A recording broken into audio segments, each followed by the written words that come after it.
नमस्कार, मी Gyanada Kadam. Quick heal प्रस्तुत Majha Katta powered by bank of Maharashtra, Chandukaka Saraf and sons private limited आणि चितळे उद्योग समूहात आपल्या सर्वांचं स्वागत. आपला अन्नदाता असलेल्या शेतकऱ्याची ताकद ओळखून शेतीला कॉर्पोरेट टच देणारे, शेतकऱ्यांची 100% मालकी असलेली देशातली टॉपमोस्ट शेतकरी उत्पादक कंपनी निर्माण करणारे सह्याद्री फार्मचे विलास शिंदे आजचे आपले कट्ट्याचे पाहुणे आहेत. सह्याद्री फार्म तुमच्या आमच्या घरापर्यंत ताज्या भाज्या, फळं, कडधान्य पोहोचवतं. शेतीमालावरती प्रक्रिया करून बनलेले पदार्थ जसे की ज्यूसेस, जॅम, मसाले, पल्प तयार करतं. शेतकरी कुटुंबातल्या विलास शिंदेंनी 2010 साली या फार्मची स्थापना केली. तेव्हा अगदी मोजक्या शेतकऱ्यांसोबत रुजवलेलं सह्याद्रीचं हे बी आज 100 एकरांवरती पसरलंय. आज आपल्या कानावरती शेतीतल्या फायद्यापेक्षा नुकसानाच्याच गोष्टी जरा जास्त पडतात. पण विलास शिंदेंनी त्यांच्या सह्याद्री फार्ममधनं 11,000 शेतकऱ्यांना नफा मिळवून दिलाय. 200 पेक्षा अधिक गावातल्या शेतकऱ्यांना सह्याद्रीचं सदस्य बनवलंय. सुरुवातीच्या 3-3.5 कोटींच्या गुंतवणुकीमधनं त्यांनी 750 कोटींची झेप घेतली आहे आणि दिंडोरीतल्या एका छोट्याशा गावातनं सुरू झालेला सह्याद्रीचा ब्रँड जगभरातल्या 42 देशांमध्येही पोहोचवलाय. हे यश त्यांनी कसं मिळवलंय हे अर्थातच त्यांना आपण विचारूया.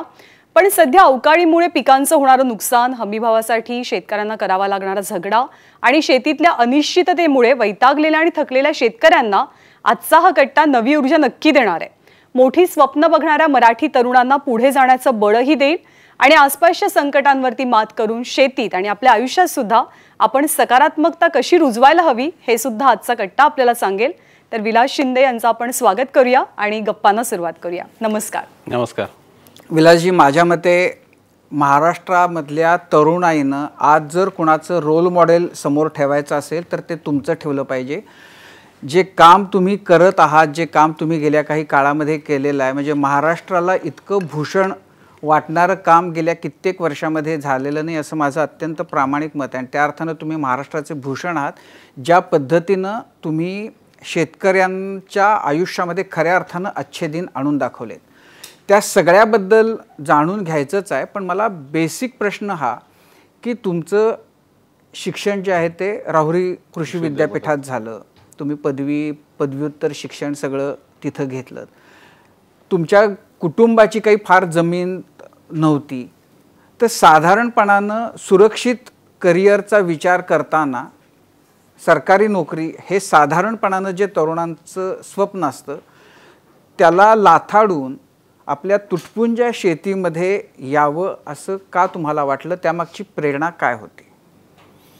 हे खरं म्हटलं तर राहुरी कृषी विद्यापीठामध्ये मी जेव्हा ॲडमिशन घेतलं तर ते एक ठरवून घेतलेलं वर्ष होतं ते.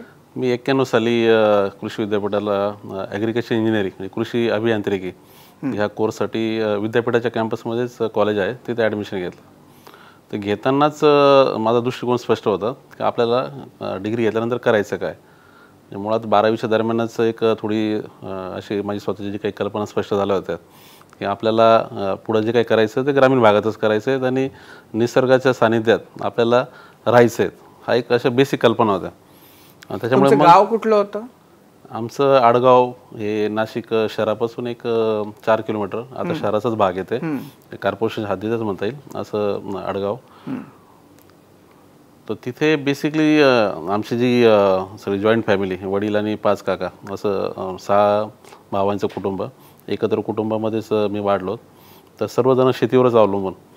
त्यामुळे तसं हा एक दृष्टिकोन होता की गावात आपल्याला काही करता आलं तर, पण ग्रामीण भागात काही आपल्याला जे शक्य असेल ते करायचं आणि निसर्गात सानिध्य राहायचं असा एक बेसिक दृष्टिकोन होता. त्यातून ग्रॅज्युएशनला मी 4 वर्ष राहुरी कृषी विद्यापीठात काढलेत आणि त्या काळामध्ये तसं डिस्टिंक्शनमध्ये डिग्री झाली. थोडंसं एक आवड असल्यामुळे मी ते बऱ्यापैकी म्हणजे ते 4 वर्ष एन्जॉय केलेत. आणि त्याच दरम्यान थोडंसं वॉटरशेड डेव्हलपमेंट हा विषयाशी माझा संबंध आला.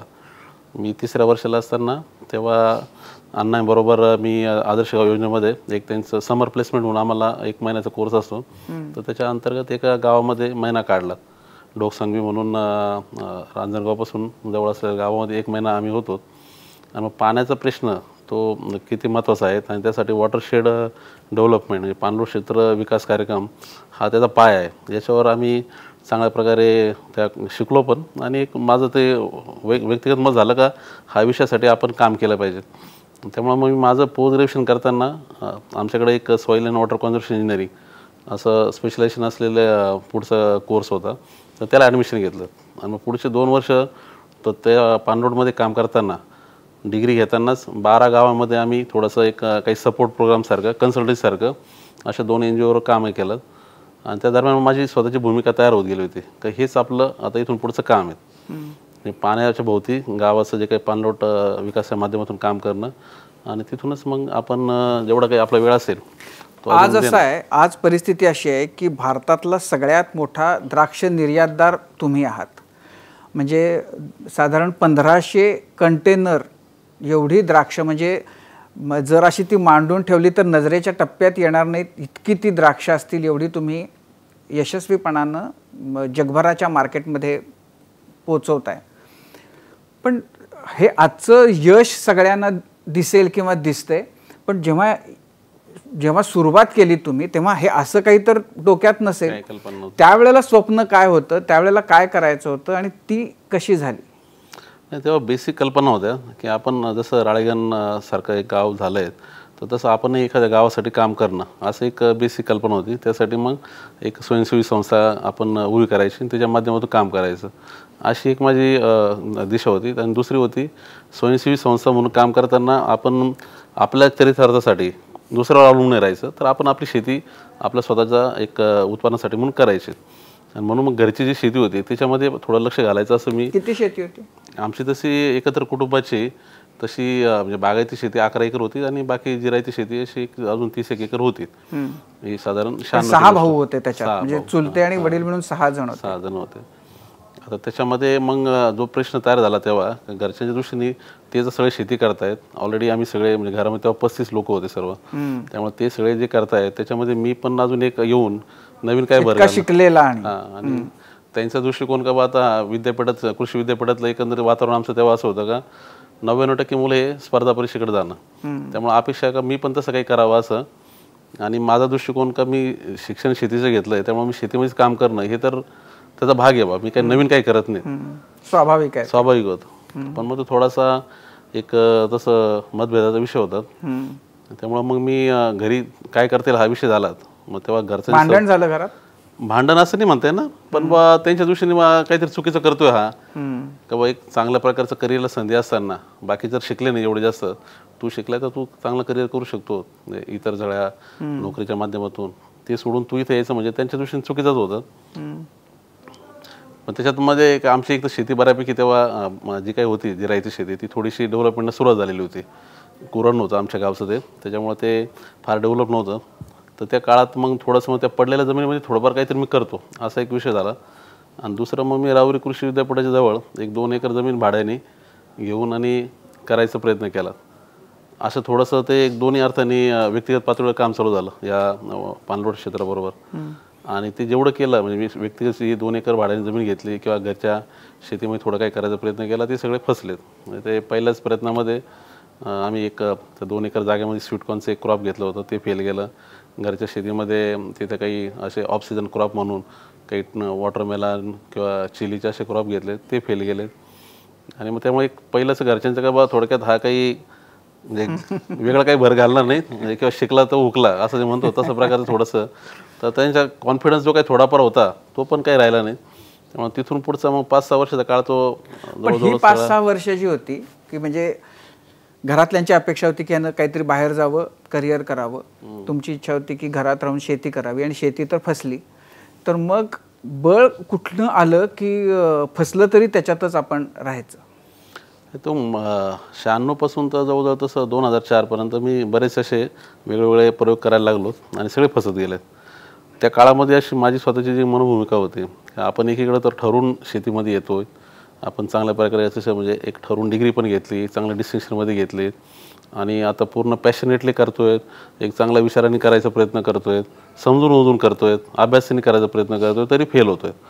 आणि अशी परिस्थिती असताना दुसरीकडे गावामध्ये आपण पाणलोटच्या निमित्ताने 4 लोकांना सांगणार का तुम्ही कसं करावं, पाण्याचा प्रश्न सोडायचा कसा, नंतर पाण्यातून मग अजून क्रॉपिंग पॅटर्न कसं चेंज करावा आणि मग कसं एक नवीन समृद्धी गावात येईल, ह्या कल्पना मांडायच्या. ते थोडा विरोधाभाससारखं वाटत होतं मला, का म्हणजे मी व्यक्तिगत पातळीवर जे करू शकत नाही ते दुसऱ्याला सांगायचं म्हणजे तसं तो ढोंगीपणाच. त्यामुळे एक असं मनामध्ये एक जिद्द तयार होती होती नाही आपला प्रॉब्लेम आहे ना सोडवला पाहिजे. नक्की आपण फसतो म्हणजे कशामुळे फसतोय, फसण्याचे कारण वेगळे वेगळे. कधी पाणी कमी म्हणून, कधी मार्केटमध्ये अडचण आल्यामुळे, कधी बीज खराब निघालं, असे मल्टिपल कारणं. पण मी दरवेळेस नवीन कारणामुळे असं फसत गेलेलो होतो. मग आता ती एक जिद्द जी तयार झाली की आपण ह्या सगळ्या परिस्थितीतून स्वतःला तर पहिलं बाहेर काढणंच आहे. कारण माझं व्यक्तिगत कर्ज वाढत गेलं होतं तेव्हा. मी 50,000 रुपये 96 साली असे 4% व्याजाने 3 महिन्यासाठी घेते. स्वीटकॉर्नचं पीक म्हणजे 3 महिन्याचं, आणि 3 महिन्यात देऊन टाकू. ते पीक फसल्यामुळे ते कर्ज जे झालं होतं, तर तिथं माझी व्यक्तिगत लायबिलिटी झाली होती. सावकारी कर्ज होतं, आणि 4% म्हणजे महिन्याला ते तसं 2,000 रुपये त्याचं व्याज चालू झालं होतं. जेव्हा आमच्या बरोबरच्या मित्रांना 2,000 रुपये पगार बाहेर मिळत होता, मला तेवढं ते देणं चालू झालं होतं. तर तो जो गुंता तयार झाला होता तो वाढत चालला. ते 50, मग अजून लाख, 1.5 लाख, असं करत करत तो मोठा गुंता जो तयार झाला होता, तर त्यातून बाहेर पडणं एक माझ्यासाठी ती एक म्हणजे करा किंवा मरासारखी अशी परिस्थिती झाली होती. त्यामुळे त्यातून बाहेर पडणं आणि स्वतः बाहेर पडताना अजून इतरांना बाहेर घेऊन निघणं, तर असं तो एक प्रवास मग पुढं घडायला लागला.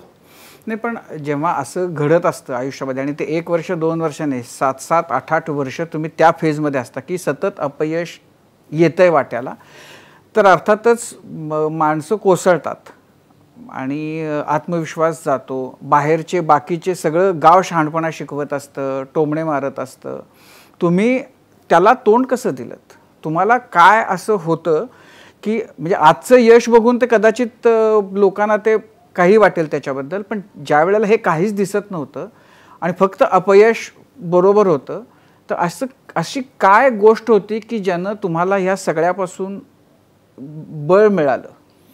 थोडं मी 12वीच्या आधीपासून माझा वाचनाचा चांगला छंद जो होता, त्यामुळे भरपूर वाचन होतं आणि चांगल्या प्रकारचं जे काही सगळंच सकस मराठीमधील सगळं साहित्य तर बरंचसं तोपर्यंत वाचनात होतं. आणि महाराजांचा प्रभाव एक चांगला तयार झालेला होता. ट्रेकिंगची मला चांगली आवड तयार झालेली होती. कॉलेजच्या दिवसामध्ये जवळजवळ सह्याद्रीचे सर्वच किल्ले फिरणं, तो म्हणजे महिन्यातून एकदा तरी जाणं असा छंदच होता. मग त्यामुळे सह्याद्रीच्या सगळ्या डोंगरात फिरताना आणि त्याचबरोबर हे सगळं एकंदरीत जो काही महाराजांचा सगळ्या जीवन प्रवाहाचा एक प्रभाव होता की आपण एकीकडं सांगतोय की आपले प्रश्न याच्यावर सगळं बोलतोय, पण 400 वर्षापूर्वी तर तसं विचार केला तर याच्यापेक्षा जास्त बिकट परिस्थिती होती. तेव्हा जर तो इतिहास जर आपल्या लोकांनी घडवला, मग आपण ते छोटं काही जे काही आजचे प्रश्न सोडवण्यासाठी काही करू शकत नाही का? तो एक थोडी सकारात्मकता होती आणि त्यामुळं एक जिद्द होती की नाही, आपण लढलं पाहिजेत, आपण काही याच्यापासून पळालं नाही पाहिजेत. आणि गुंता किती असला तरी त्याला कुठंतरी मार्ग आहे. आता मला मार्ग सापडत नाही आणि त्याच्यामध्ये माझा आता वेळ जातोय हे ठीक आहे, पण कुठंतरी त्याला मार्ग आहेत. तो सोडवण्याच्या सगळ्या प्रयत्नातून नक्कीच अजून काही चांगलं घडू शकतं. तर ती सकारात्मकता जी होती, तर तो सगळ्यात महत्त्वाचा प्लस पॉईंट राहिला.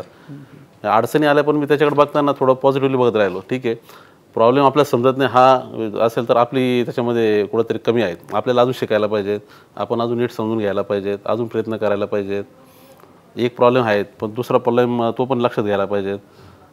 आणि त्यात थोडंसं एक शेतीच्या संदर्भातलं काही गुंते जे लक्षात द्यायला लागले होते का आपण फसण्याचे कारण एका वेळेस एक नसू शकतात, ते वेगळे असू शकतात. आता शेतीच्या आमच्या सर्वसाधारण नजरेत जो बोललात, पाईपलाईन प्रत्येक शेतात असेल, एका टोकावरून दुसऱ्या टोकाला पाणी जाताना त्याच्यामध्ये कधी जर लीक झाली तर मल्टिपल त्याच्यामध्ये होल पडतात. आता तुम्हाला जर ती पाईपलाईन दुरुस्त करायची, सगळे होल काढले पाहिजेत. तुम्ही एकच होल बंद केलं आणि बाकीचे तसे राहिले चालणार नाही. तर ती सगळी पूर्ण पाईपलाईन तुमची दुरुस्त झाली पाहिजे. ती जर झाली तर मग तुमच्या पदरात खरं म्हणजे जे काही नफा आहे शेतीमध्ये तो दिसायला लागेल. नाही तर लिकेजेस आहे ना सर्व. मी बी खरेदी केल्यापासून तर विक्रीपर्यंत वेगवेगळ्या प्रकारचे त्याच्यामध्ये लीक आहेत आणि ते सगळे लीक काढले पाहिजेत. ते काढायला मी एकटा सक्षम नसेल हा प्रश्न असू शकतो. त्यासाठी मग ताकद लागेल, ती ताकद तयार करावी लागेल. ही सगळी अशी स्पष्टता येत गेलेली होती. त्यामुळे पुढं सरकत राहणं, ती जिद्द राहिलीत, सकारात्मकता राहिली, त्यामुळे तो पुढचा मग प्रवास होत गेला. पण असा म्हणजे अपयशाची जी आपण 7-8 वर्ष असं जर आपण एक तो टप्पा बघितला, तर त्यात असा कुठला प्रसंग होता की जो खूप शिकवून गेला?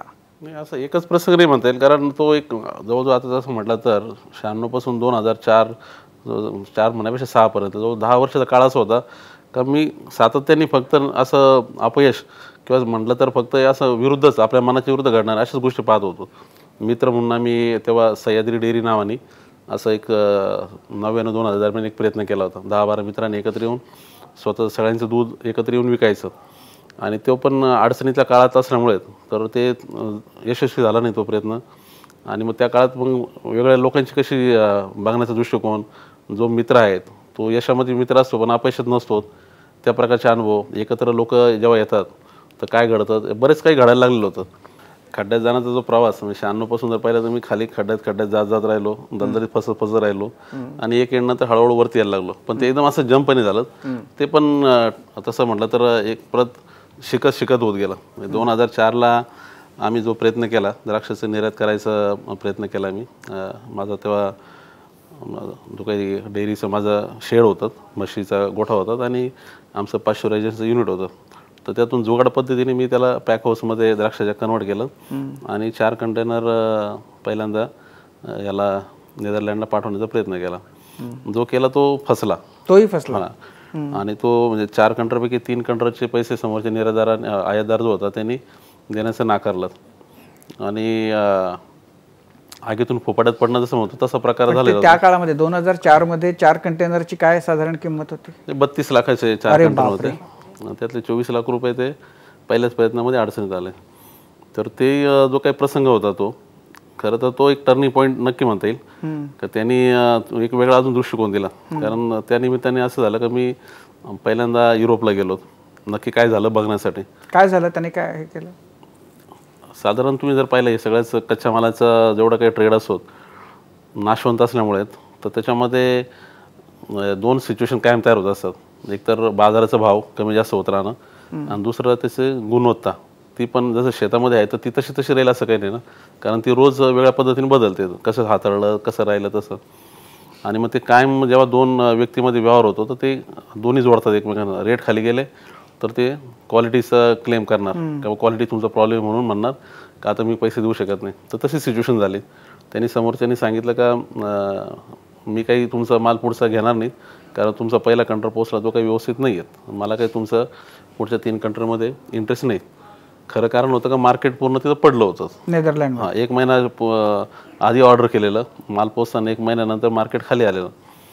पण नक्की काय बा, खरोखर हा म्हणतोय क्वालिटी इश्यू आहे तर काय बा म्हणून बघावं म्हणून मी गेलो. गेल्यानंतर तिथं तर वेगळं काही चित्र नव्हतं कारण आम्ही त्या बायरला सोडून दुसऱ्याला दिलं. दुसऱ्या बायरनी पण त्या सिच्युएशनमध्ये काही वेगळं होईल असं सांगितलं नाही. म्हणजे आता रेट खाली आलेले त्यामुळे नुकसान तर होणारच आहे. जे 24 लाख रुपयाचं एकंदरीत 3 कंट्रोल होते त्यांनी 4 लाख रुपये दिले. 20 लाख रुपयाचं नुकसान मला माझ्या पदरी आलं. पण त्या काळात जे झालं म्हणजे मी त्या व्हिजिटमध्ये तर मला एक थोडंसं एक वेगळं जे चित्र दिसलं त्या निमित्ताने. कारण नेदरलँडमध्ये जर तुम्ही हॉर्टिकल्चर ट्रेड पाहिलं तर खूप मोठ्या प्रमाणात आहेत. रॉटरडॅम जे पोर्ट आहेत हे युरोपचं मेजर पोर्ट आहेत. 70% इम्पोर्ट तिथून होतो. त्यामुळे खूप मोठ्या प्रमाणात तिथं इन्फ्रास्ट्रक्चर आहेत, कोल्ड स्टोरेजेस, पॅक हाऊसेस, मोठ्या मोठ्या कंपन्या सगळ्या आहेत. तर त्या बघण्याचा योग आलात आणि तिथं जे काही थोडंसं जे समोर आलं का हे किती मोठं जग आहेत आणि किती ऑर्गनाईज पद्धतीने चालतं आहे. आपण आपल्या द्राक्षाची शेती करताना छोट्या छोट्या प्रश्नावर बोलतो, पॅक हाऊस म्हणून काहीतरी आपण जुगाड पद्धतीने केलं आहे, पण हे किती वेगळं स्टँडर्ड आहेत, किती मोठ्या स्केलचं आहेत आणि सिस्टीम म्हणून किती व्यवस्थित चालतं. मग त्याच्यामुळे एक जो दृष्टिकोन जो तयार झाला कारण हे आपल्याकडे का शक्य नाही, आपण का अशा प्रकारचा विचार करू शकत नाही. आणि दुसरा एक हा पण एक दृष्टिकोन का युरोपमध्ये जे काही ज्या स्टँडर्डने आता हे सगळं झालं आहे 400 वर्षापूर्वी इथं काही नव्हतं. आपण जर थोडं शिवाजी महाराजांच्या काळाशी जोडून पाहिलं तर तेव्हा तिकडचे लोक भारतात येऊन नशीब काढण्यासाठी तेव्हा प्रयत्न करत होते. आता काळ उलटा झाला आहे. आता आपण आपल्याला वाटतं युरोपमध्ये खूप काहीतरी आहे आणि आपण तिकडं जाऊन आपलं नशीब काढायला पाहिजे. मला ते थोडंसं दिसत होतं धागा का हेच काम आपण आपल्याकडे का नाही होऊ शकत आणि आपण असं चित्र आपल्या पुढं का नाही आणू शकत. तो एक दृष्टिकोन जो मिळाला तेवढा तो प्लस पॉईंट होईल. त्या 20 लाखाच्या फटक्यातून तेवढा एक हे मिळाला. येतानाच मग मी परत येतानाच ठरवून का आपल्याला ह्या द्राक्षामध्येच आता पूर्ण एकटाच गेलो होतो. आपण द्राक्षामध्ये नक्की असं चित्र एक दिवस बघू आणि ह्या स्टँडर्डनी ह्या स्केलनी आणि त्याचबरोबर आपण एक दिवस असं असेल का युरोपचे लोक पण म्हटले पाहिजे का इंडियामध्ये ते स्टँडर्ड आहे किंवा तसं म्हणजे इथल्यापेक्षा बेटर आहेत. आणि ती परिस्थिती आम्ही आणलीत. म्हणजे आज तुम्ही सह्याद्रीला जर आलेत तर तिथे येणारा कोणी व्यक्ती असतो तो त्याच्या तोंडात हे वाक्य आपोआप येतात, अरे एकदम युरोपमध्ये आल्यासारखं वाटतं. त्या स्टँडर्डने त्या सगळ्या गोष्टी नंतर पुढे घडत गेल्या. नंतर 4 तर 10पर्यंत आम्ही इम्प्रूव्हमेंटवर बरंच काम केलं. म्हणजे ते जुगाड पद्धतीने ज्या व्यवस्था होतात त्याच्यात दुरुस्त्या करणं, नंतर त्याबरोबर शेतामधल्या जे काही आहेत विषय सगळे आहेत, आपण क्वालिटी कशी चांगली इम्प्रूव्ह करू. 10 टनापैकी 1 टन द्राक्ष निघाले एक्सपोर्टला, तरी तेव्हा खूप चांगलं लोकांना वाटायचं. आम्ही 10चे 10 टन कसे एक्सपोर्टला जातील हा दृष्टिकोन ठेवला. त्याचबरोबर पॅक हाऊस यंत्रणा सिस्टीमनी कशा चालतील, 100% द्राक्ष पूर्ण व्यवस्थित कशी जातील, काहीच रिजेक्शन होणार नाही, त्यासाठी काय करावं लागेल, असं बरेच मग ज्या दुरुस्त्या करत गेलो. त्याने मग पुढच्या 4 वर्षात तो बदल थोडा थोडा होत गेला. पण ह्या सगळ्यामध्ये जे तुम्ही करून दाखवलं ते एकट्यानं काही करण्याच्या ऐवजी आपण सामूहिकरित्या जर केलं तर आपण काहीतरी मोठं स्वप्न बघू शकतो. तर ते त्याच्यामागं काय होतं, म्हणजे सगळ्यांना बरोबर घेऊन करणं किती म्हणजे सोपं होतं, अवघड होतं, आणि मुळामध्ये ते करावंसं का वाटत होतं, का वाटलं? ते एक तर मला म्हणजे माझ्या पहिल्या 10 वर्षाच्या काळातच मला जे समजत होतं, आपण एकटं किती प्रयत्न केले तरी मर्यादा आहेत. फक्त तुम्ही खूप चांगली डिग्री घेतलीत आणि तुम्हाला सगळं कळतंय म्हणून काही यश नाही होणार. एक आपण जर पाहिलं तर आता आमचं ते एकत्र कुटुंबाचं तेव्हा जे क्षेत्र होतं 40-50 एकर, साधारण 2002च्या दरम्यान विभक्त झालं आणि वडिलांच्या वाट्याला एक 9 एकर जमीन आलेली होती. त्यातली 2 एकर बाग आणि बाकीचं पडलेलं क्षेत्र असं. आता एवढ्या बॅकग्राऊंडवर आपण जर काही बाजारात उद्या उभं करणार तर ते तसं म्हटलं तर शक्यच नाही. म्हणजे नुसतंच फक्त तुम्ही डिग्री घेतली हुशार आहात म्हणून काही होणार नाही. स्केल एक भाग असतो, त्याचबरोबर इफिशियन्सी एक मुद्दा असतो, कार्यक्षमता.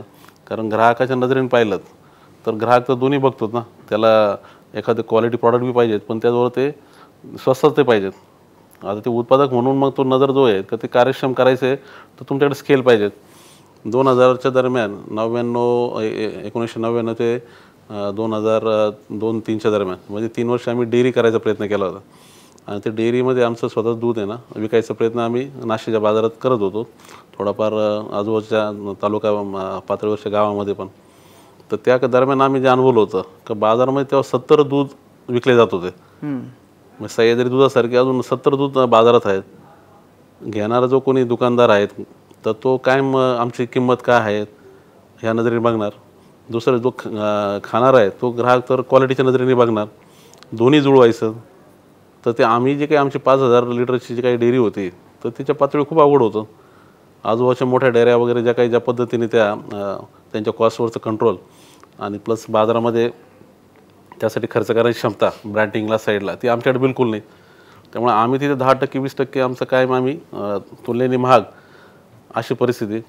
त्यामुळे आमचं सगळं बाजारामधला जो खप वाढायचा उलटा कमी कमी होत गेलेला आणि कर्ज तो वाढत गेले. मग ते आमची एकत्रित यंत्रणा अडचणीत आलीत. ती फक्त एका कारणामुळे की आमची स्केल तेवढी नाही, आमची कार्यक्षमताच वाढली नाही, आमचं स्टँडर्डही वाढलं नाही. ते अनुभवानं भरपूर शिकवलं का स्केल खूप महत्त्वाची आहे. ती कार्यक्षमता आणणार, त्याचबरोबर ती ग्राहकाच्या बाजूला अफोर्डेबिलिटी आणणार, कॉस्ट वर्क तुमचं कमी करणार. आता ते कसं करता येईल फार्म लेवलला हा मुद्दा होता. म्हणजे तिथं एकट्याला तर कधीच शक्य नाही, ग्रुप करावाच लागणार आणि ग्रुप हा प्रोफेशनलच करावा लागेल. हे काही 2-3 मुद्दे माझे स्पष्ट झाले होते. आणि द्राक्षाच्या निमित्ताने जेव्हा युरोपला पहिल्यांदा केलं तर तेव्हा तरी अजून चांगल्या प्रकारे जाणवलं. मग मी 2004 पासून ग्रुप आपण वाढवायचा, त्याला जुळवायचा असा विषय झाला. एकत्र कुटुंबाचाच विषय होताच आमचा, आधीपासून एकत्र काम करण्याची सवय होती. तर ते अजून गावात मग बाकी मित्र अजून काही इतर गावातले इतर शेतकऱ्यांना बरोबर घ्यायला सुरुवात झाली. आणि ते 10 शेतकऱ्यांच्या ग्रुपने जी सुरुवात झाली ती 2010पर्यंत आम्ही 110 शेतकऱ्यांपर्यंत पोहोचलो होतो. आणि तो प्रवास जो होता मधल्या 6 वर्षाचा फक्त द्राक्षामध्ये खड्ड्यातून बाहेर पडणं आणि स्वतःला एस्टॅब्लिश करणं असं होता.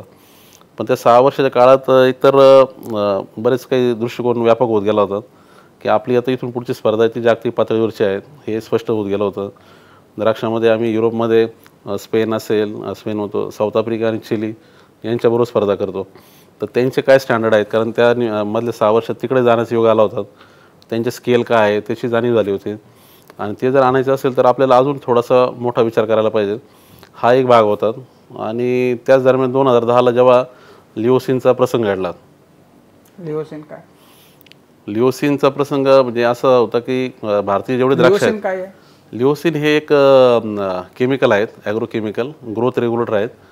तर जे द्राक्षामध्ये असेल किंवा इतर पिकांमध्ये सुद्धा त्याचा वापर होतो ग्रोथ रेग्युलेटर म्हणून, हार्मोन्ससारखं वापर होतो.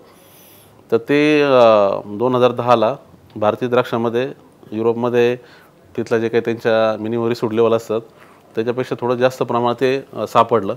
आणि त्याच्यावरून त्यांनी सगळ्या भारतीय द्राक्षाचा तिथला मार्केटिंगचा प्रश्न तयार केला. बऱ्याच सुपर मार्केटने द्राक्ष नाकारायचा विषय झाला. आणि पण हे तुम्हाला माहिती नव्हतं? नाही, आम्हाला व्यक्तिगत शेतकऱ्याच्या पातळीवर किंवा निराधाराच्या पातळीवर कोणालाच त्याची कल्पना नव्हती.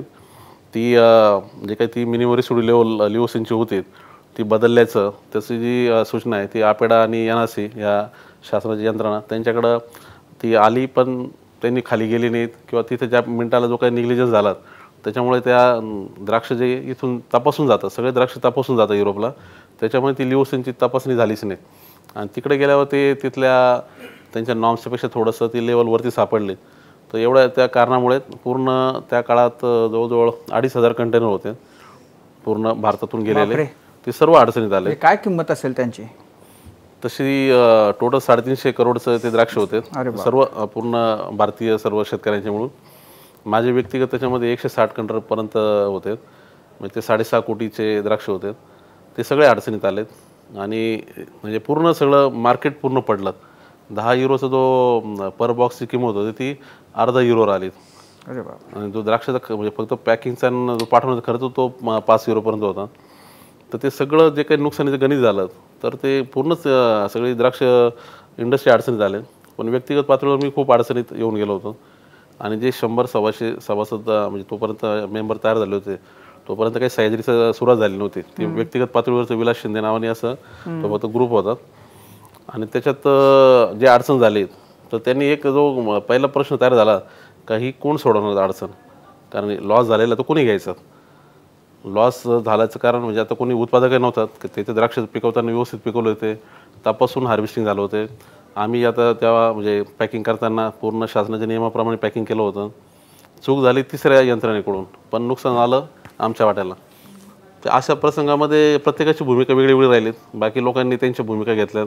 कोणी किंवा आता आमची चुकी नाही तर आम्ही कशाला जबाबदारी घ्यायची, काही निराधार पळून गेलेत असं, आणि काहींनी मग बँकेच्या पुढे हातवरती केलेत, असं बरंच काय काय घडलं.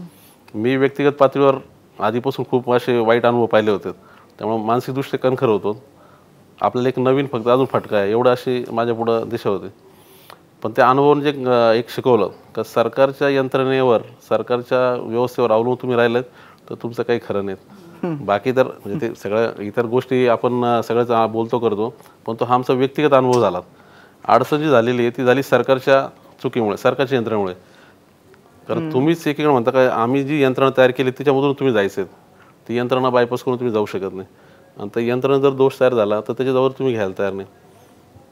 अशी एक म्हणजे परिस्थिती होती, तिने खूप शिकवलं. पण त्या परिस्थितीमध्ये म्हणजे जेव्हा हे लक्षात आलं की सरकारच्या चुकीमुळं शेतकऱ्यांचं इतकं प्रचंड नुकसान झाले, तर तशी काही भरपाई वगैरे नाही मिळाली तुम्हाला? नाही, काहीच नाही. अजूनही तो प्रश्न आहे ना, तो आता कोर्टामध्ये आहेत आणि चाललेला आहे. आता त्याला जवळजवळ 12 वर्ष झाली. त्याच्या बाबतीत काही नाही, रुपयाचं काही घडलं नाही. आणि त्याच्यामध्ये खूप लोक म्हणजे उद्ध्वस्त पण झालेत. म्हणजे देशोधडीला लागतील ना लोक? लागलेच ना, बरेच लोक तसे झालंच ना. तुम्ही लातूर जिल्ह्यात जर पाहिलं तिथे जेवढे काही असे स्वतः गृह एक्सपोर्टर होते तर ते त्यांचे पूर्ण सगळेच दिवाळखोरीत निघण्यासारखीच परिस्थिती झाली.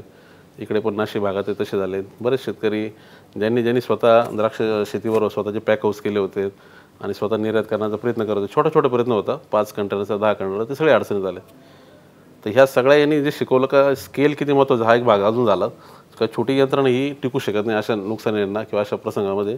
दुसरीकडे सरकारची यंत्रणा जिच्या आधारे तुम्ही म्हणताय काही आपण वाढवू किंवा टिकू, तर ती पण एक काही मदत करत नाही.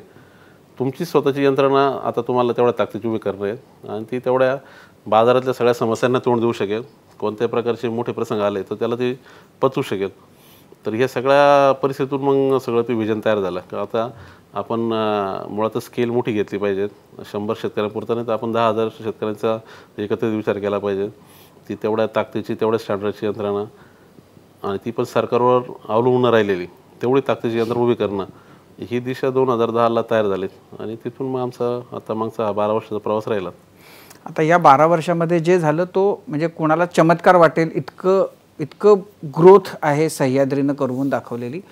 तर तुम्ही केलंत काय, म्हणजे काय अशा गोष्टी होत्या की ज्या तुम्हाला 12 वर्षांपूर्वी तुम्ही सुरू केलं पण पहिल्या 2 वर्षातच तुम्हाला त्याचे रिझल्ट बघायला मिळाले? अशा कोणत्या गोष्टी होत्या? आम्ही एकतर पहिला जो एक अप्रोच घेतला तो महत्त्वाचा की प्रश्नाकडे बघताना एका प्रश्न पुरतच नाही बघायचं, जेवढे प्रश्न असतील ना त्यांना सगळ्यांना एकत्रित बघायचं. सीड टू प्लेट म्हणजे उदाहरणार्थ बी पेरल्यापासून, मी शेतकरी म्हणून मी जमिनीत बी पेरतो, तिथून माझे वेगळे प्रश्न चालू होतात.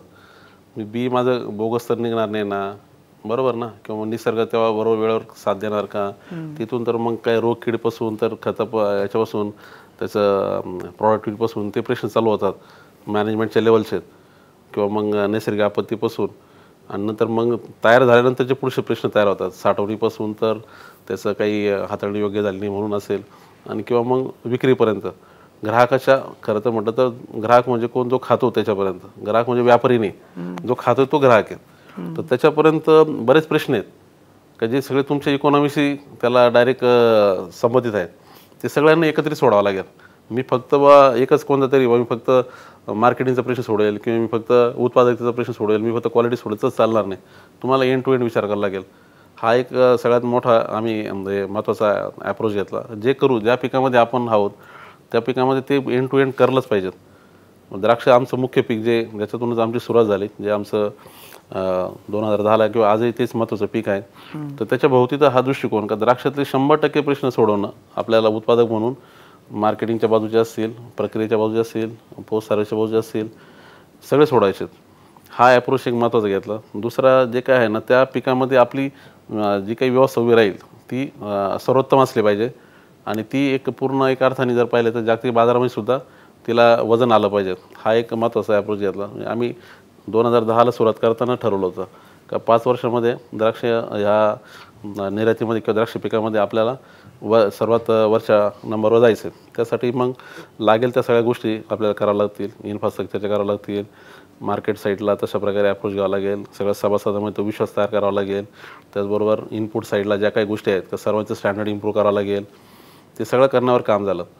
आणि ते महत्त्वाचा दृष्टिकोन होता का हे ज्याला गरज त्यासाठीच करणं आहे. मोठे शेतकऱ्यांपासून दूर राहणं, जे छोटे आहेत त्यांच्यासाठीच करणं. सह्याद्रीचे मेंबर 1 एकरपासून तर 5 एकरपर्यंत हे 95% आहेत.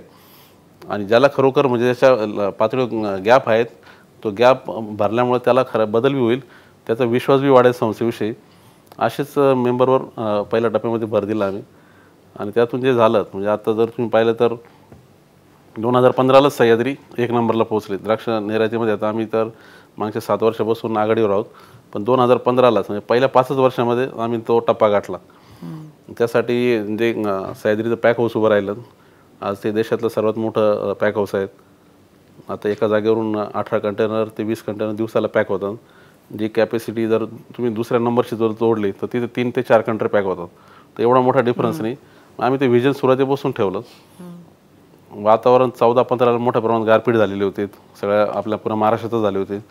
त्या काळामध्ये जे काय सह्याद्रीचे जेवढ्या इफिशियंट पॅकिंगचे यंत्र उभे राहिल्यात की ते सभासद आम्ही त्या काळामध्ये म्हणजे पाऊस पडणार आहेत, उद्या परवा पडणार, त्याच्या आत हार्वेस्टिंग करण्याची यंत्रणा 4000 लोक द्राक्षाच्या. हवामान खात्याचे अंदाज तर आपले कधीच बरोबर नसतात. ते असं म्हटलं जातं की पडणार म्हटलं की पडत नाही, पडणार नाही म्हटलं की पडणार हमखास. मागच्या 5-6 वर्षापासून बऱ्यापैकी आता अंदाज बरोबर यायला लागले. तंत्रज्ञान वाढलंय सगळं त्याच्यामुळे आहेत. आणि तसं आता आम्ही आमच्या स्वतःच्या पातळीवर बी बऱ्याच त्याच्यासाठी पुढाकार घ्यायला सुरुवात केली. आपले स्वतःचे काही वेदरच्या रिलेटेड कशा यंत्रणा उभ्या करता येतील.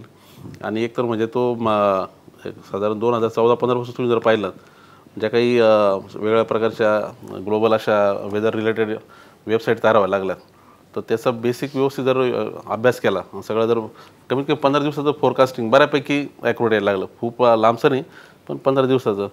तर त्याचं व्यवस्थित वापर व्हायला लागला.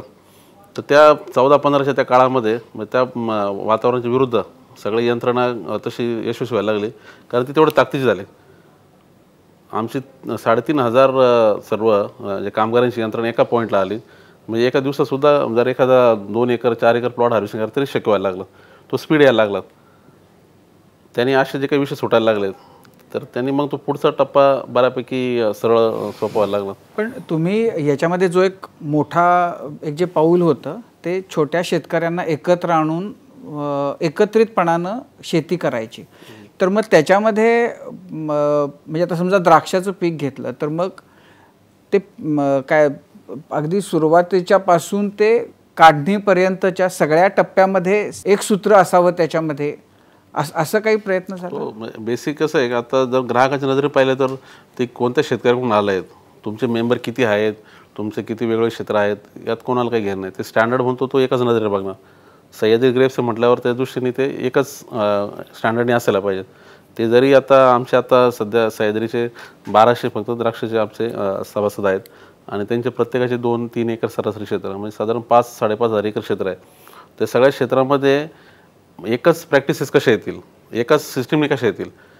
मग ह्या सगळ्यांचं शेड्यूल जे आहेत, म्हणजे ॲक्च्युली प्रूनिंगपासून तर हार्वेस्टिंगपर्यंत ते एकाच सिस्टीमने करणं, त्यासाठीचे जे काय आहेत कॉमन यंत्रणा, जे शेड्यूल डेव्हलप करण्यापासून तर मग ते सगळीकडे इम्प्लिमेंट करण्यासाठी ॲग्रोनॉमी टीम, आमच्या प्रत्येक गावात जे काही सभासद आहेत त्यांचे स्वतःचे ग्रुप आहेत. त्या ग्रुपच्या पातळीवर त्याच्यावर त्यांच्या चर्चा, त्या चर्चेमधून ते अजून योग्य पद्धतीने त्यांनी गाव पातळीवर परत काही बदल करायचा का त्याची एक अजून फाईन ट्यून होतात. आणि ती सिस्टीम मग शेवटचा एंड प्रॉडक्ट येताना पण तो सगळीकडे सारखाच एका स्टँडर्डचा, एकच जे काही पण असणार. त्याच्यामध्ये कोणी स्वार्थीपणानं काहीतरी आपलं जास्त यावं वगैरे याच्यासाठी जर काही केलं तर तुम्हाला ते शेवटी परत टेस्टिंग हा शेवटचा पर्याय आहे ना, कारण टेस्ट झाल्याशिवाय काहीच पुढे जात नाहीत.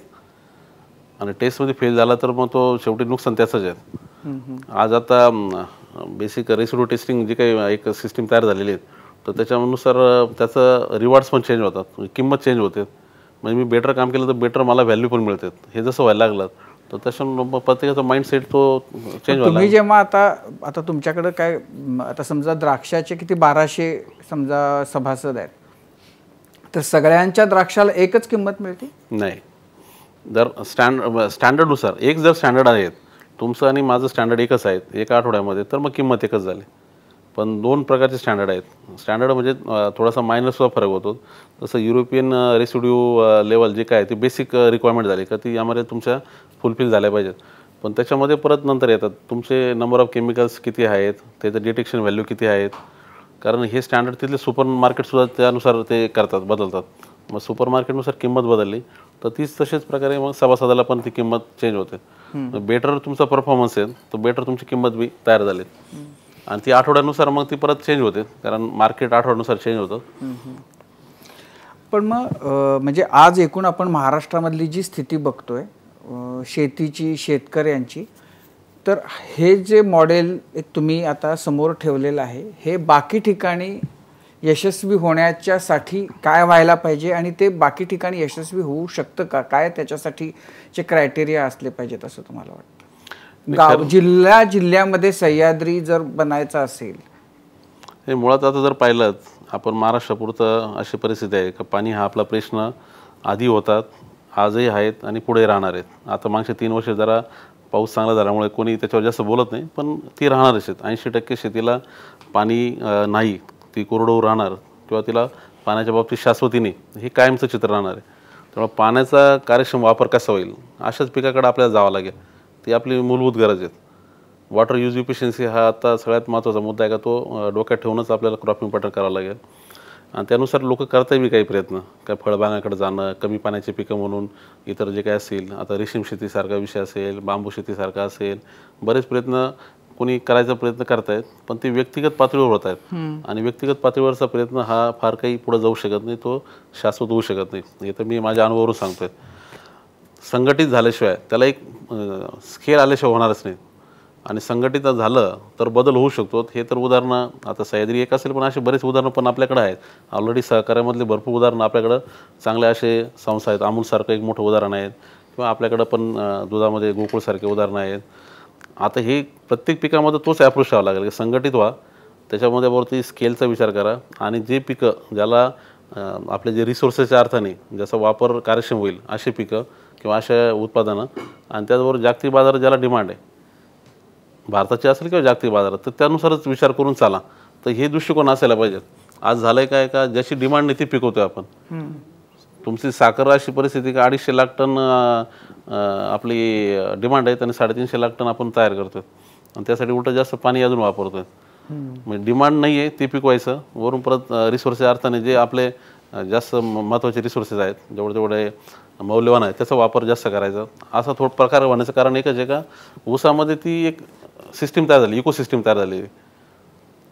जी काही आहेत आपण ऊस लागवडीपासून तर विक्रीपर्यंतची, त्याचं साखर तयार म्हणून विक्रीपर्यंत, ते इकोसिस्टीम तयार झाल्या म्हणून त्या शाश्वती तयार झालीत आणि त्या शाश्वतीमुळे तो शेतकरी तिथं जातोय.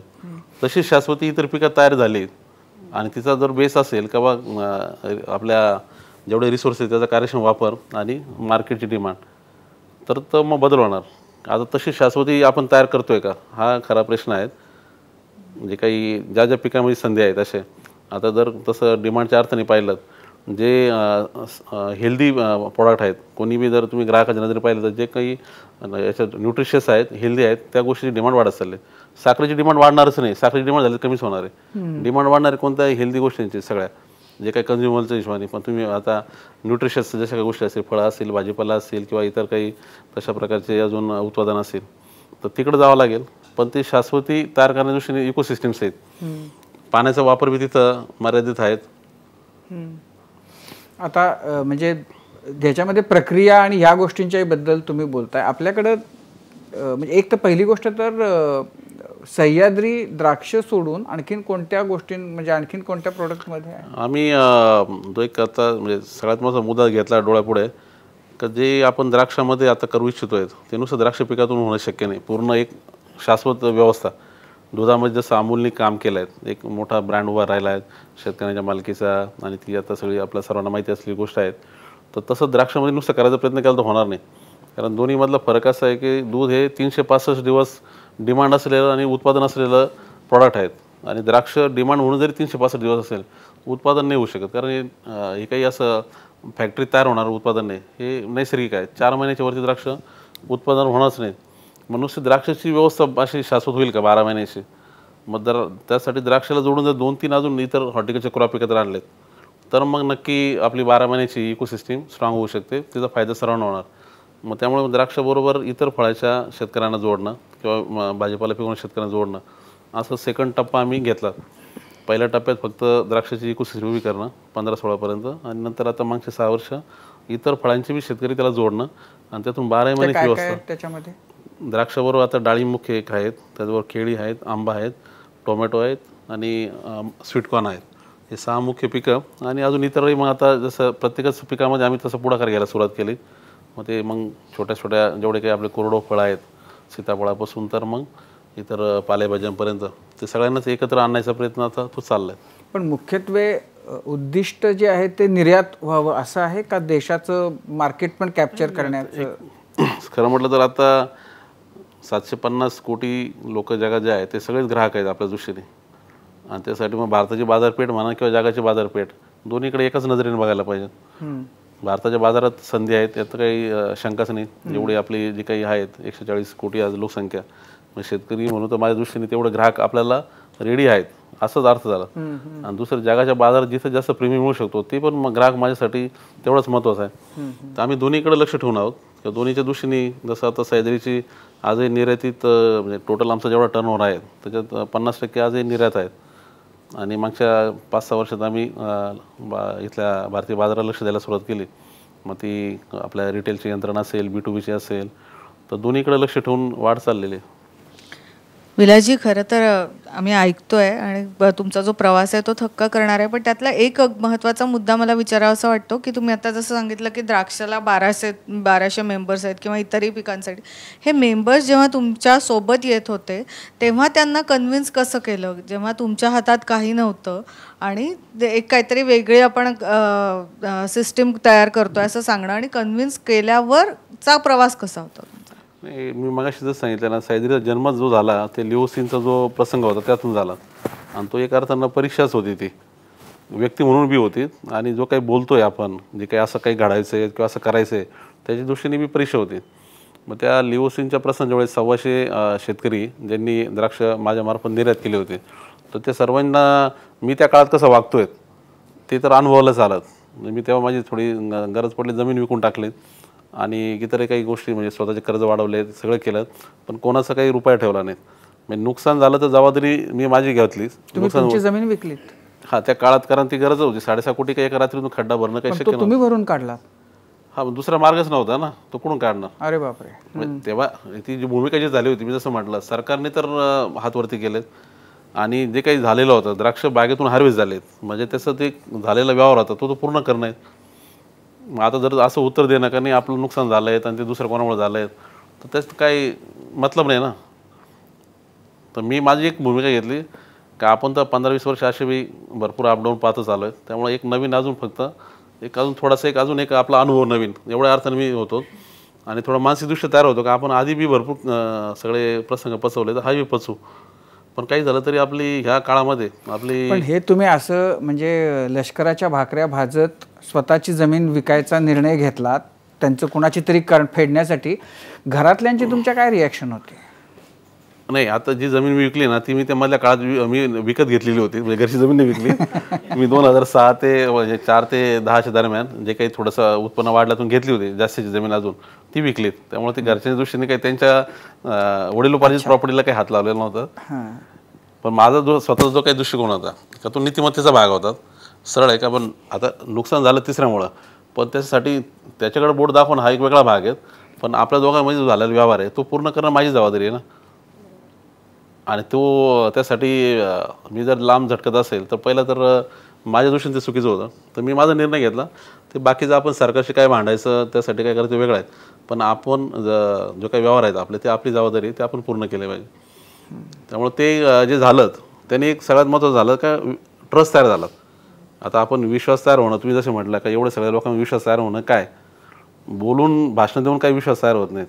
बोलणारे तर खूप लोक आहेत. अनुभवानेच विश्वास तयार होतो.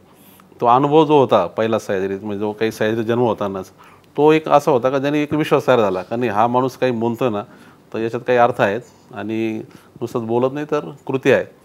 तर तिथून जो प्रवास झाला 2015-16 आमचा तो मग 100-125 जे काही लोक होते 100-125 तर त्याचा 500 जायला तो एकदम व्यवस्थित होत गेला. कारण त्याच गावातले मग एकाचे 2, 3, 4 तोच गट वाढत गेला. जे काही आता सह्याद्री 200 गावामध्ये नेटवर्क आहे तर जिथे 2-3 मेंबर होते तिथे 10 झालेत असं होतं ते वाढत गेलं. सह्याद्री नाव देण्यामागे असं काही विशेष कारण होतं की हो आपल्याला सह्याद्री नाव द्यायचं आहे? आणि दुसरा मुद्दा म्हणजे भांडवलाच्या बाबतीत तर तुम्ही सांगितलं पण इतर गोष्टी तुम्ही कशा जोडत गेलात कशा गोळा करत गेलात या सगळ्या प्रोसेसमध्ये? सह्याद्री नाव ठेवण्यामागचं मी मगाशी जसं म्हटलं महाराजांचा प्रभाव आणि त्याचबरोबर ट्रेकिंगची आवड सगळ्या किल्ले फिरण्याचा जो काही छंद कॉलेजच्या दिवसापासूनच होतात त्याच्यामुळं ते एक वेगवेगळीपणामध्ये भावना आणि थोडंसं जे काही निसर्ग माणसावर जो प्रभाव करतो प्रत्येकाच्या मनावर त्या भागातल्या निसर्गाचा प्रभाव असतो तो कायमच राहावा. म्हणजे आपण तसंच कणखर राहणं जसं सह्याद्री आहे कोणत्या प्रसंगामध्ये तर ते एक अर्थानं ते नाव आम्हाला कायमच प्रेरणा देणारं राहिलं. त्यामुळे ते तसंच सुरुवातीपासून जे ती आमची जेव्हा डेअरी होती आम्ही तेव्हासुद्धा तेच नाव होतं. मधल्या काळात ते सगळं थांबलं होतं पण जेव्हा ही सगळी संस्था उभी राहताना तर दुसरं काही नाव समोर यायचा काही विषयच नव्हता. एक छोटी क्लिप आता पाहिली की सह्याद्रीमध्ये प्रोसेसिंग कसं होतं ते खूप अत्याधुनिक आहे. त्याच्यामध्ये सगळं दिसतं त्या व्हिडिओ क्लिपमध्ये. तर नेमकं काय होतं म्हणजे एखादा शेतकरी जेव्हा त्याचा शेतीमाल तुम्हाला देतो आणि तो सह्याद्रीमध्ये येतो फळं असतील भाज्या असतील इतर पिकं असतील प्रोसेसिंग पुढे कसं होतं ग्राहकांपर्यंत ते कसं पोहोचतं ती तुमची चेन काय आहे नेमकी? आता ह्या पूर्ण जो काही सगळा जो काही आता विचार आहे याच्यामागे एकच पहिला बेसिक मुद्दा आहे का प्रत्येक फार्म प्रत्येक जे काही शेत आहे हे प्रॉफिटेबल झालं पाहिजे. आणि ते कोणत्याही परिस्थिती कोणती म्हणजे नैसर्गिक आपत्ती असेल नाही तर मार्केट समस्या असेल काही असेल पण ते प्रॉफिटेबल झाले पाहिजे. जर ती प्रॉफिटेबल आहे तर ती सस्टेनेबल होणार. जर फायदा असेल तरच ती शाश्वत होणार ना तरच पुढे जाईल यंत्रणा. ही कोणती यंत्रणा असेल आमचा तो काय आता याचा उद्दिष्ट आहे का 100% जर ती फायदेशीर करायची असेल तर सगळे प्रश्न सोडवले पाहिजेत. एक नाही सगळे सोडवले पाहिजेत. त्यामुळे सह्याद्रीची आता यंत्रणा काम करताना जे करते C2 प्लेट मगाशी मी म्हटलं तसं मग शेतामधले जेवढे प्रश्न आहेत मग त्याच्यामध्ये क्वालिटी आणि उत्पादकता वाढवणं त्यासाठी लागेल सगळ्या ज्या निविष्ट आहे त्याची सोय त्यासाठी लागणाऱ्या सगळ्या testing lab soil testing water testing किंवा PTOL टेस्टिंग नंतर मग ट्रेनिंगचा मुद्दा त्या सगळ्या एक तो भाग आहे ज्याला आम्ही प्री हार्वेस्ट ॲक्टिव्हिटी म्हणतो. नंतर शेतामध्ये तयार झालेलं जो उत्पादन आहे त्याचं जास्तीत जास्त जर व्हॅल्यू तयार करायची असेल तर त्याला सगळ्या प्रकारे त्याला हाताळावं लागेल. आता सगळ्याचं काही उत्पादन एका क्वालिटीचं तयार होत नाही ना. नैसर्गिक आहेत किती ठरवलं का मी सगळं एक्सपोर्ट क्वालिटी तयार करेल पण होणार नाही. ते त्यातला काही भाग असणार आहे का तो तुमचा प्रोसेसिंगचा होईल किंवा थोडा लो क्वालिटीचा होणार. पण खर्च जर सर्वांवर केलात तर व्हॅल्यू सर्वांपासून निघाली पाहिजेत. त्यामुळं मग त्याचं जे उत्पादन आहे ते मग जिथं शक्य असेल ते एक्सपोर्टला जाणं त्या क्वालिटीनुसार नंतर जिथं शक्य असेल ते मग ते लोकल बाजारातसुद्धा स्टँडर्ड इम्प्रूव्ह करून जाणं आणि गरजेप्रमाणे प्रक्रिया प्रक्रिया म्हणजे त्याला बॅकअप प्लॅनसारखं आम्ही म्हणतो. जर खाली जर कच्च्या मालाचं काय होतं, रेट इतके अपडाऊन होतात. तुम्ही आता टोमॅटोचं जर पाहिलं तर सप्टेंबर महिन्यात टोमॅटो होता 20 पैसे किलो आणि डिसेंबर महिन्यात होता जवळजवळ तो 50 रुपये किलो. एवढा फरक, 20 पैसे ते 50 रुपये किलो, एवढं 2-3 महिन्यात फ्लक्च्युएशन होतात. मग त्या काळामध्ये जर रेट खाली गेले तर त्याला प्रक्रिया हाच सपोर्ट आहे. तो थोडक्यात बॅकअप प्लॅनसारखा आहे. प्रक्रिया करून उत्पादन विकणं म्हणजे टोमॅटोचं केचप करून विकणं, याच्याऐवजी जर फ्रेशच टोमॅटो विकला गेला तर सगळ्यात उत्तम आहे, कारण लगेच तयार झाला लगेच गेला. पण जेव्हा अडचण होते तेव्हा त्याला हे पाहिजे सपोर्ट, बॅकअप. त्याला आम्ही मग हे म्हणतो इंटिग्रेटेड इन्फ्रास्ट्रक्चर. तर हा म्हणजे दोन्ही तिन्ही प्रकारे सह्याद्रीमध्ये उत्पादन हाताळली जातात. द्राक्ष एक्सपोर्टला जातात, त्याचे बेदाणे तयार होतात. टोमॅटो फ्रेश मार्केटला जातो आणि त्याचं पेस्ट आणि केचप होतं. तर हा इंटिग्रेटेड अप्रोच. आणि नंतर मार्केट साईडला पण फक्त एक्सपोर्ट किंवा फक्त भारतीय बाजारपेठ असा न विचार करता दोन्हीकडे बघणं, तो त्याला इंटिग्रेटेड अप्रोच. आणि त्यानुसार मग इन्फ्रास्ट्रक्चर जे काही आता सह्याद्रीचा 100 एकरचा हा सगळा कॅम्पस तयार झालेला आहे. तर या कॅम्पसमध्ये सगळ्याच गोष्टी एकाच पॉईंटला आहेत. ट्रेनिंगच्या फॅसिलिटी आहेत, सगळ्या लॅब्स आहेत, इनपुटचे यंत्रणा आहेत, हार्वेस्टिंगचे यंत्रणा आहेत, सर्वच आहेत. विलाजी, माझ्या खरं तर अर्ध्या प्रश्नाचं उत्तर इथं मिळालं आहे, तरी पण पूर्ण करण्यासाठी विचारतो प्रश्न की टमॅटो आम्ही दरवर्षी बातम्याच करतो की अनेक शेतकरी टमॅटो रस्त्यावर फेकून देतात. म्हणजे टमॅटो तयार झाल्यापासून तो विकेपर्यंत त्यामध्ये श्रम आहेत, सगळ्याच गोष्टी आहेत. तर तो शेवटच्या माणसापर्यंत आहेत ती क्वालिटी किंवा त्याचं फळ पोहोचण्यासाठी आपण काय अशी विशेष हे करणार. आता केचप हा एक कॉमन झाला, पण त्या शेतकऱ्याने टोमॅटो रस्त्यावर फेकूच नाही याच्यासाठी कुठली यंत्रणा उभी करण्यासंदर्भात काही आहे का? हे टोमॅटो जेवढे काही फळं भाजीपाला पिकं आहेत या सर्वांमधला एक पहिला मुद्दा काय आहे तर याला सरकारचे कोणत्याही प्रकारचं सपोर्ट नाही. मिनिमम सपोर्ट प्राईस MSP ही संकल्पना या पिकामध्ये नाहीत. आपल्याला म्हणजे आता 110 जे मुख्य पिकं आहे भारतामध्ये, फक्त 28-29 पिकामध्ये MSP आहे. ती पण मिळते का नाही हा वेगळा भाग आहे. उरलेल्या पिकात तर ती नाही आहेत. मग तिथं सरकारचा काही विषयच नाही, बरोबर. म्हणजे आता जे काही आपण ज्या पिकांविषयी बोलतोय सह्याद्रीचे म्हणजे सगळे फळं भाजीपाला आहेत, तर तिथे कोणता MSP हा संबंध आहे. त्यामुळे तिथे मग भाव मिळवण्यासाठी सरकारकडे जा तर होणारच नाही, तो बाजूलाच राहिला विषय. तुमची स्वतःची यंत्रणा, तुमच्या स्वतःच्या ताकदीवर उभी करणं हाच एवढाच मार्ग आहेत. आणि त्याच्यामध्ये आता जसं तुम्ही सांगितलं फ्रेश आणि प्रोसेसिंग यंत्रणा एकमेकांना सपोर्टिव्ह आहे. जर माझा उत्पादन खर्च 4 रुपये आहे, मला जर फ्रेशच्या बाजाराचं 10 रुपये मिळत आहे, तर मग फ्रेशच विकून मोकळं होणार. 4 रुपयाच्या खाली गेलं तरच मला प्रक्रियेचा विषय. मग आता प्रक्रिया, आता हे केचप हा नंतरचा भाग आहे. त्याच्या आधी त्याला आम्ही सेमी फिनिश म्हणतो का जो माल 2-3 दिवस खराब होतो त्याच्याऐवजी त्याचं शेल्फ लाईफ तुम्ही वर्षभर तरी टिकेल अशा उत्पादन करणं. जसं टोमॅटोचं कन्वर्ट होतो टोमॅटो पेस्टमध्ये, किंवा मग आंबा आहे तर आंब्याचा पल्पमध्ये कन्वर्ट होईल, पेरू आहे तर पेरूचा पल्पमध्ये कन्वर्ट होईल. हे झालं त्याला सेमी फिनिश प्रॉडक्ट म्हणतो आम्ही. मग त्याचं व्हॅल्यू ॲडेड प्रॉडक्ट तुम्ही केचप करा, नाही तर अजून त्याचं सॉसेस करा किंवा अजून काही करा. तर ह्या प्रकारची यंत्रणा आणि त्याच्याबरोबर अजून मग व्हॅल्यू ॲडिशन वाढवण्यासाठी जे आपण कधी विचार नाही केलेला आहे. फळं भाजीपाल्यामध्ये ज्याचा उपयोग आपण फूड म्हणून करतो ना, त्याच्या व्यतिरिक्त कॉस्मेटिक्स इंडस्ट्रीमध्ये किंवा मग काही आता न्यूट्रास्युटिकल इंडस्ट्रीमध्ये त्याचे बरेच काही उत्पादनं तयार होतात किंवा म्हणजे लागतात. जसं टोमॅटोच्या स्किनपासून लायकोपिन म्हणून एक घटक येतो. तो लायकोपिनचा वापर वेगळ्या त्याच्यामध्ये कॉस्मेटिकमध्ये वापर होतो, फूड इन्ग्रेडियंटमध्ये वापर होतो. किंवा आता डाळिंबाचं जर तुम्ही पाहिलं, डाळिंबाची जी साल आहे आज काय करतो फेकून दिलेली असते, पण त्या सालीमध्ये अँटीऑक्सिडंट आहेत वेगळ्या प्रकारचे. किंवा मग मँगोच्या स्किनमध्ये पेक्टिन आहेत. तर आता ते त्या टप्प्यावर आम्ही पोहोचलो आहेत. आम्ही ते पण आता आमच्याकडे सुरुवात झालेली आहे. फूड इन्ग्रेडियंट की ज्याचा वापर कॉस्मेटिकला होईल, त्याचा न्यूट्रास्युटिकल होईल आणि त्यातून व्हॅल्यू वाढायला लागेल. व्हॅल्यू नुसतं तुम्ही कच्चा माल घेऊन गेलो तर कशी व्हॅल्यू वाढेल. तर आता हे सगळे टप्पे सगळे गाठायचं काम चालू आहे. एक बेसिक प्रश्न असा की जो शेतकरी ज्याचा समजा एखादा एकरवाला शेतकरी आहे, त्याच्या आयुष्यामध्ये म्हणजे तो आधी शेती करत होता, आधी काय समजा द्राक्षच घेत होता, तर त्यावेळची त्याची स्थिती आणि आता तो सह्याद्री बरोबर आल्यानंतर त्याच्यामध्ये त्याचं उत्पन्न वाढायला काय म्हणजे कसा तुमचा हातभार लागला असं मी म्हणेन, किंवा त्याचं आयुष्य कसं बदलून गेलं. कारण समजा तो पूर्वी द्राक्ष घेतच होता, त्याच्यात अनिश्चितता होती. आता कदाचित सह्याद्री आल्यामुळं ती शाश्वती आहे की आपला माल जाणार आहे, पण त्या व्यतिरिक्त त्यांचं उत्पन्न सायझेबल वाढलं, खूप मोठ्या प्रमाणात वाढलं. आता द्राक्षाच्या बाबतीत जर म्हणाल ना तर उत्पादकता जो आहे ना हा तिथे द्राक्षामध्ये ऑलरेडी आपण एक चांगल्या पातळीवर आहोत. म्हणजे पूर्वीपासून जवळजवळ मागच्या 30 वर्षापासून जर पाहिलं तर 12 टन पर एकर उत्पादकता ही जगामध्ये कोणत्याही इतर द्राक्ष शेतकऱ्यांच्या तुलनेत चांगली आहेत.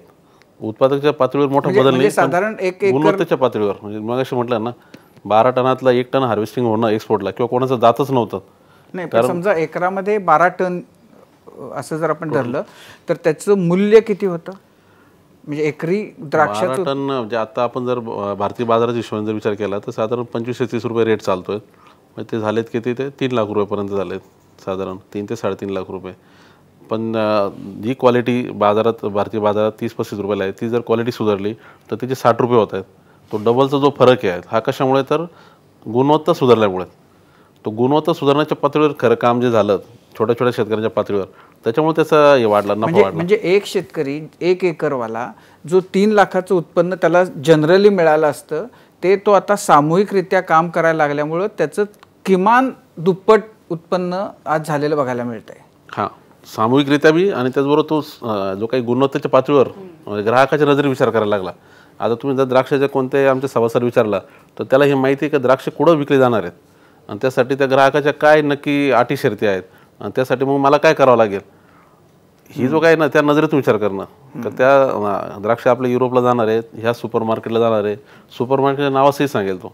आणि त्या सुपर मार्केटचे काय नॉर्म्स आहेत, त्यांचे डिटेक्शनचे व्हॅल्यू किती लागतात, काय लागतात, आणि मग त्यानुसार मग त्याला इकॉनॉमी समजतं ना, कारण त्यानुसार किंमत बदलणार आहेत. तर तो काम जो आधीपासून जो करतो, हा माइंडसेट जो बदलाचा भाग आहे ना, तो खरा महत्त्वाचा फरक पडला. आणि त्याला ते म्हणजे सामूहिकरित्या गोष्टी खरेदी पण होत असतील, म्हणजे इनपुट साईडला तो फरक पडायला लागला. आता इनपुट आम्ही जेवढं घेतो सगळं डायरेक्ट मॅन्युफॅक्चरकडून घेतोय, मध्ये कोणता डिस्ट्रीब्युटर वगैरे नाही आहेत. ते जे बल्कमध्ये परचेस करताना जो फायदा होतोय, आता तुम्ही शेतकऱ्याच्या नजरेने जर पाहिलं, एखादी वस्तू घेतो, खत घेतो, मी औषध घेतो, मी बऱ्याच निविष्ठा घेतो. छोटा शेतकरी त्याच्या दृष्टीने जर पाहिलं तर घेताना प्रत्येक वस्तू रिटेल भावात घेतो, म्हणजे MRPच्या भावाने घेतो, बरोबर आहे ना, आणि विकताना तो होलसेलमध्ये विकतो. आणि तुम्ही जेव्हा सामूहिकरित्या येताय तेव्हा उलटं होत आहेत. आम्ही आता सामूहिकरित्या परचेस करतोय, म्हणजे आमची स्केल मोठी आहे, एक बॅग नाही घेतोय आम्ही, एक कंटेनर घेतोय, फर्टिलायझर घेतो, तर आम्ही होलसेल भावात घेतोय. आता तो होलसेलचा भावाचा जो फरक आहे मधला, दोन्ही मधला, तो काही 15-20% तो वाचलात ना. ऑर्गनायझेशन लेवलला 5% कॉस्ट आली, परत 10 ते 15% तिथं वाचले. आणि विकताना इकडं आता होलसेलमध्ये विकायचे, रिटेलमध्ये विकतोय, परत तिथलापर्यंत तो जो काही मधला साखळीमधला फरक आहे तो वाचायला लागला. तर दोन्ही बाजूने जो काही होतोय, म्हणजे जो काही लिकेजेस आहे ते थांबायला लागले, तर आपला नफा वाढणं हे बेसिक सूत्रावर आलं. विलासजी, खरं तर कोरोनाचा काळ सगळ्यांसाठी कठीण होता, पण तुमच्या व्यवसायाला खूप नवी दिशा देणारा ठरला. कारण ज्यांना माहिती नव्हतं त्यांनी ऑनलाईन भाज्या विकत घ्याव्या लागल्या, फळं विकत घ्यावे लागले, त्यामुळे सह्याद्री फार्मसारखे जे ऑप्शन्स आहेत ते कळले. तर तो काळ तुमचा कसा होता? माझ्या मते खूप वेगळा होता तुमच्यासाठी, इतर लोकांपेक्षा चांगला होता. चॅलेंजिंग असे होतात. मागचे 2 वर्ष आम्ही तसं पाहिलं तर दोन्ही बाजू पाहिल्यात. एक तर कोविडमुळे जे अचानक जे सिच्युएशन तयार झाल्यात, एक्सपोर्ट साईडला तर खूप अडचणी तयार झाल्या. जेव्हा पहिला लॉकडाऊन झाला 22 मार्चला, तर तेव्हा एका दिवसात सगळं ऑपरेशन बंद झाले. 3,500 वर्कर्स सह्याद्रीमध्ये काम करत होते, दुसऱ्या दिवशी कोणीच नाही. आणि द्राक्ष हार्वेस्टिंगचा मुख्य हंगाम चाललेला आमचा मार्च-एप्रिल म्हणजे मुख्य पिरियड असतो, आणि जवळजवळ 25-30% द्राक्ष बागेमधून हार्वेस्टिंग करायचे. माणसंच नाही तर कसं करणार. तर त्या सगळ्या याच्यामध्ये मोठ्या प्रमाणात नुकसानीला तोंड द्यायचा भाग आला. प्लस जे युरोपमध्ये द्राक्ष गेले होते तिकडे लॉकडाऊन झालेत. जे द्राक्ष फेब्रुवारी महिन्यामध्ये आम्ही 18 युरोनी विकत होतो, ते मार्च महिन्यामध्ये ते आलेत 5 युरो 6 युरो. मग ते तसं मी 2010ला लिओसिनमध्ये जे फटके पाहिले त्यापेक्षा मोठे फटके आम्ही पाहिलेत. फक्त आता ऑर्गनायझेशनची ताकद झाली, म्हणजे खरं तर या ऑर्गनायझेशनची ताकदीचा काय फायदा आहे तर या काळात आम्ही चांगला अनुभवला. या ताकदीमुळे फक्त आम्ही आमच्या लोकांना टिकून ठेवलं किंवा सह्याद्रीच्या पातळीवर सुद्धा का ते पचू शकलो. एकतर मल्टी डायमेन्शनल जे काही अप्रोच घेतला, की एका मार्केटवर अवलंबून राहायचं किंवा एका पिकावर अवलंबून राहायचं किंवा फक्त फ्रेश नाही, हे सगळा अप्रोच पण कामा आला. तिकडे ज्या अडचणी झाल्या त्या आम्ही इकडची जी काही ऑपॉर्च्युनिटी तयार झाली, डोमेस्टिक मार्केटमध्ये ऑपॉर्च्युनिटी तयार झाली, इथं सगळ्या यंत्रणा बंद झाल्या होत्या, तर ती सप्लाय चेन तयार करायला शेतातून डायरेक्ट ग्राहकापर्यंत मॉडेल एक्सप्लोर झाले. बास्केटची कन्सेप्ट आपण त्या पिरियडला बोललो होतो, त्या नवीन पद्धतीने तयार झाल्यात. कस्टमर बेस एकदम तयार झाला. म्हणजे रिटेलमध्ये आम्ही 3-4 वर्षापासून जे प्रयत्न करत होतो ते कोविडमुळे एकदम सोपं झालं, एकदम सहज पद्धतीने सगळे दरवाजे उघडले गेलेत. आणि तिकडचा जो काही प्रॉब्लेम आहे तो म्हणजे तिकडे झालेला लॉस आहे ते इकडे कव्हर करणं शक्य झालं. मार्ग म्हणजे हा जो काही तयार झाला दोन्ही, म्हणजे इकडे प्रॉब्लेम झाले पण ऑपॉर्च्युनिटी तयार झाल्या. पण त्या ऑपॉर्च्युनिटी घेण्यासाठी ताकद तयार झाली होती, त्यामुळे झटपट आम्ही फक्त 4 दिवसामध्ये यंत्रणा ॲक्टिव्हिटी केल्यात. आहे त्या माणसामध्ये 3,500वरून फक्त आम्ही किती काहीतरी 80 लोक फक्त पॅक अवस्थेत त्या यंत्रणेमध्ये होते. 80 लोकांनी मिळून आम्ही साधारण 40 टनाचं पॅकिंग करत होते बास्केट कन्सेप्टने. आणि तर ते दोन्ही पद्धतीने म्हणजे भरपूर काही इनोव्हेशन खूप झालेत त्या काळामधल्या. पण मग आता हा मुख्य व्यवसाय व्हावा या दृष्टीने काही, कारण आता लोकांना सवयी लागली ना. नाही, आम्ही आता आमची जी दिशा आहेत रिटेल यंत्रणेपेक्षा प्रॉडक्ट ब्रँड एस्टॅब्लिश करणं. रिटेल स्टोअर म्हणून आपल्याला एस्टॅब्लिश करायच्याऐवजी सह्याद्री फार्म्स म्हणून जे काही प्रॉडक्ट आहे आमचे त्याचं एस्टॅब्लिश करणं, अमूलसारखं ब्रँड एस्टॅब्लिश करणं. स्वतः डायरेक्ट ग्राहकापर्यंत जायलाच पाहिजे असं नाही, ग्राहकापर्यंत जायला भरपूर मार्ग आहेत, पण ते एका प्रॉडक्टने एका ब्रँडने जाणं, तर त्याच्यावर जास्त फोकस आम्ही केला आहे. ही तुम्ही कंपनी केलीत सह्याद्री, ही असा प्रयोग सहकारामध्ये का नाही यशस्वी होऊ शकला? नाही, ही सह्याद्री म्हणजे बेसिकली ही सहकारीच कंपनी आहे. फक्त सहकारी कायद्याच्या ऐवजी कंपनी ॲक्टमध्ये रजिस्टर झाले. प्रोड्युसर कंपनी हा जो काही आपल्याकडं 2002 त्याच्यामागे काय कारण, म्हणजे सहकारी याच्यामध्ये न करण्याचे काय फायदे झाले?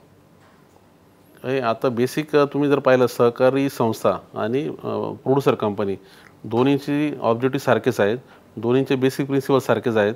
दोन्हीमध्ये फक्त शेतकरी सभासद होऊ शकतो. दोन्हीमध्ये मताचा अधिकार जो आहे तो एक व्यक्ती एक मत असा आहे, शेअरनुसार नाहीत. माझ्याकडे 50 शेअर आहे, तुमच्याकडे एकच शेअर आहे, तरी आपल्या दोघांना मताचा अधिकार सारखाच.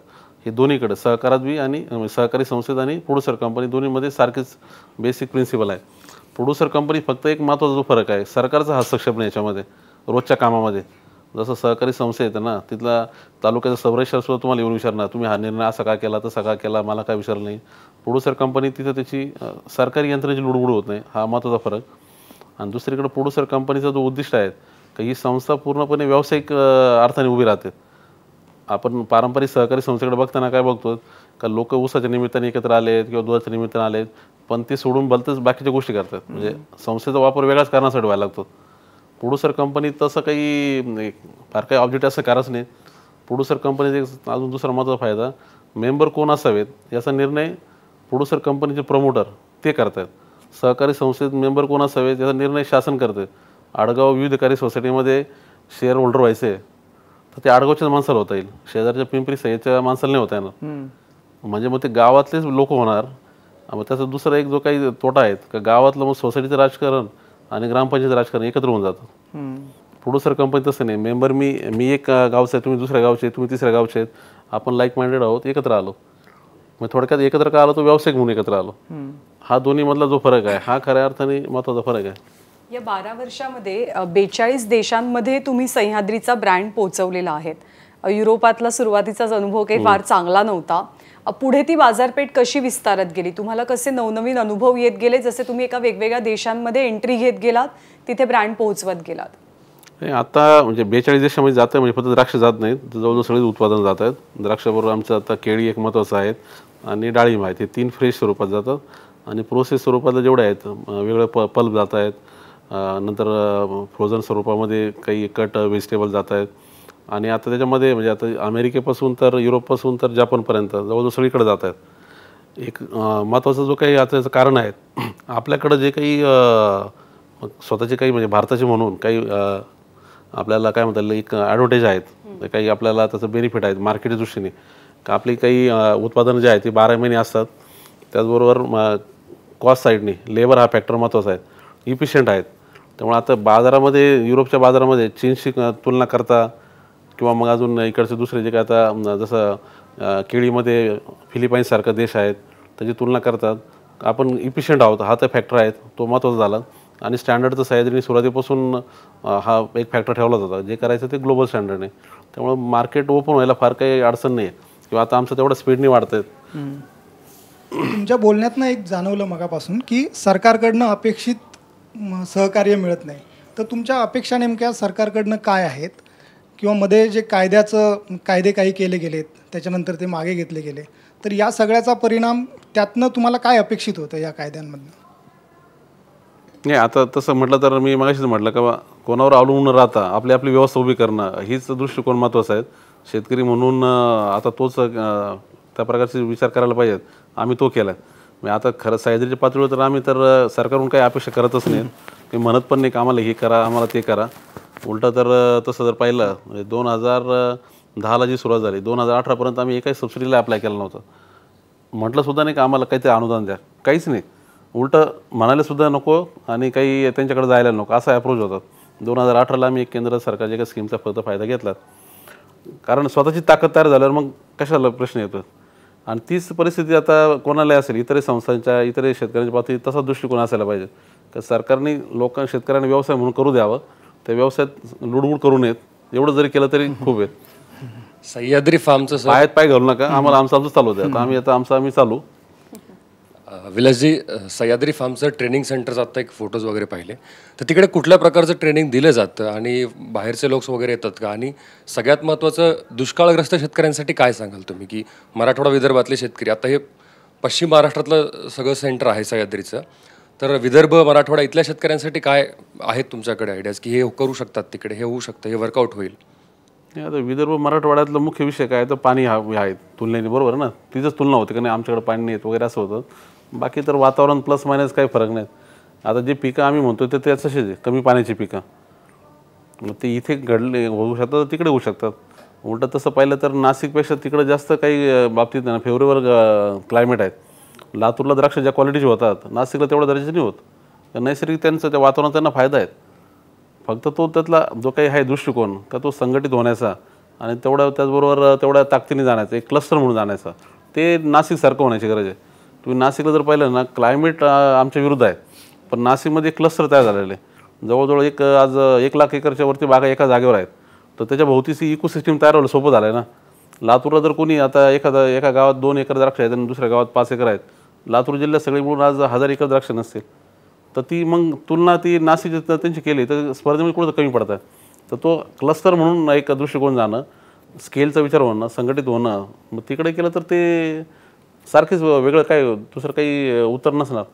आणि प्रशिक्षण काय देता तुम्ही? ट्रेनिंगमध्ये आम्ही हेच गोष्टी आता ज्या आहेत ना की बेसिक ग्रामीण भागात ज्या काही संधी आहेत त्या संधी कशा पद्धतीने आपण घेऊ शकतो. व्यक्ती म्हणून मला कुठे म्हणजे कोणत्याही असेल, म्हणजे आता फील्डवरच्या संधी असतील शेतामधल्या किंवा पोस्ट सर्व्हिस असेल मार्केटिंगच्या, त्या पातळीवर जे काही स्किल लागत आहेत तर ते स्किल आम्ही तेवढं बेसिक स्किल देण्याचं काम, ते 10वी-12वीचा मुलगा मग साधा रिटेल सेल्स असोसिएट असे कोर्स आहेत किंवा ॲग्री फील्ड असोसिएटसारखा कोर्स आहेत, सोलर टेक्निशियनसारखा कोर्स आहेत का जे आता हे पुढच्या काळात सगळे असे रोजगाराच्या वेगवेगळ्या संधी तयार होत आहेत. तर त्याचे ट्रेनिंग्स आहेत ते सगळे. उत्पादन वाढ आणि त्याचा दर्जा या गोष्टी आहेतच, पण त्यात सगळ्यात जास्त गरजेची गोष्ट आहे ती आत्ता की जमीन जपणं.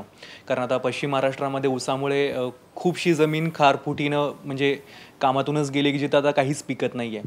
तुम्ही जेव्हा तुमच्या जी काही 1200 सभासद असतील किंवा जे काय असतील त्यांच्या जमिनी जपण्यासाठी त्यांना काही सल्ले देता का? म्हणजे पिकांची फेररचना असेल, बदल असेल, अशा काही गोष्टी तुम्ही करता का?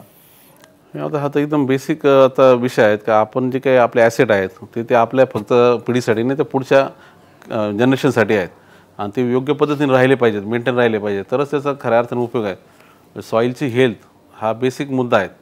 ती जर नसेल तर मग तुम्ही किती केलं प्रयत्न काय चालणार आहे. त्यामुळे त्या नजरेनेच आता म्हणजे त्याला सस्टेनेबिलिटी जो शब्द आहे आता शाश्वत आमच्या प्रत्येक लोकांच्या डोक्यात आता पक्का आहे आणि तो त्याच्या प्रकारे तो कमी सातत्याने त्याला व्हेरीफाय होत राहतो. जेवढे ऑडिट होत आहे आमचे सध्या त्या ऑडिटमधला हा एकदम बेसिक मुद्दा आहे. सॉईल हेल्थ किंवा वॉटर क्वालिटी मेंटेन राहणं, रिसोर्सेस तुमचे एन्व्हायरमेंटल जेवढे रिसोर्स आहेत त्याचे तुम्ही किती काळजी घेत आहे. त्यामुळे तो एक रोजचा म्हणजे त्या म्हटलं तर प्रत्येक ट्रेनिंगमधला असेल किंवा रोजच्या बोलण्याचा तो एकदम बेसिक मुद्दा आहे. आता सर माझे छोटे 2 प्रश्न आहेत. पहिला प्रश्न आहे की हवामान बदलाचा शेतीवर खूप मोठा परिणाम होताना आता अलीकडच्या काळामध्ये दिसतोय. तर त्या दृष्टीने शेतकऱ्यांनी शेती पिकामध्ये नेमकं कोणते बदल करायला हवेत असं आपल्याला वाटतं? आणि दुसरा मुद्दा म्हणजे नाशिक म्हटलं की 2 गोष्टीसाठी प्रसिद्ध, एक द्राक्ष आणि दुसरं कांदा. तर ही तर आशिया खंडातली सर्वात मोठी लासलगावची बाजारपेठ आहे. तर त्या दृष्टीनं आसमानी आणि सुलतानी ही 2 संकट आहेत. तर आसमानी संकटात सोडून त्या पण सुलतानी जी सरकारची धोरणं आहेत, जे की कांद्याचं उत्पादन वाढलं की सरकार तिकडून कांदा आयात करतं आणि आयात केल्यामुळं कांद्याचे दर पडतात. सोयाबीनचे दर वाढले की सोयाबीन आयात करतं, आयात केली की त्याचे दर कमी होतात. तर या सरकारच्या धोरणाबद्दल तुम्हाला नेमकं काय वाटतं आणि याचा शेतकऱ्यांना खूप मोठा फटका बसतो, तर याकडे तुम्ही कसं बघता? नाही, खरं म्हटलं तर सरकारची भूमिका जी आहेत आपल्याला माहिती आहेत का, लोकशाहीमध्ये मतं कोणत्या बाजूला आहेत त्यानुसार सगळे धोरणं चालतात. ग्राहक आणि उत्पादक हे दोघांच्या नजरेतून जर पाहिलं, आता कांद्यापुरतं जर पाहिलं, कांदा खाणारे लोक किती आहेत आणि पिकवणारे किती आहेत, पिकवणारे सगळ्या पुऱ्या महाराष्ट्रापुरता विचार केला तर 5 लाखच्या वरती नाही, पुऱ्या भारतात विचार केला तर 10 लाख असतील जे कांदा पिकवत आहेत. आणि खाणारे किती आहेत? 100 कोटीच्या वरती आहेत. जैन कम्युनिटी सोडले जवळजवळ प्रत्येकजण कांदा खातोय, 125 कोटी आहे. आणि त्यामुळे मताच्या नजरेने पाहिलं का ते अशा प्रकारची भूमिका घेणं हे चालणारच आहेत.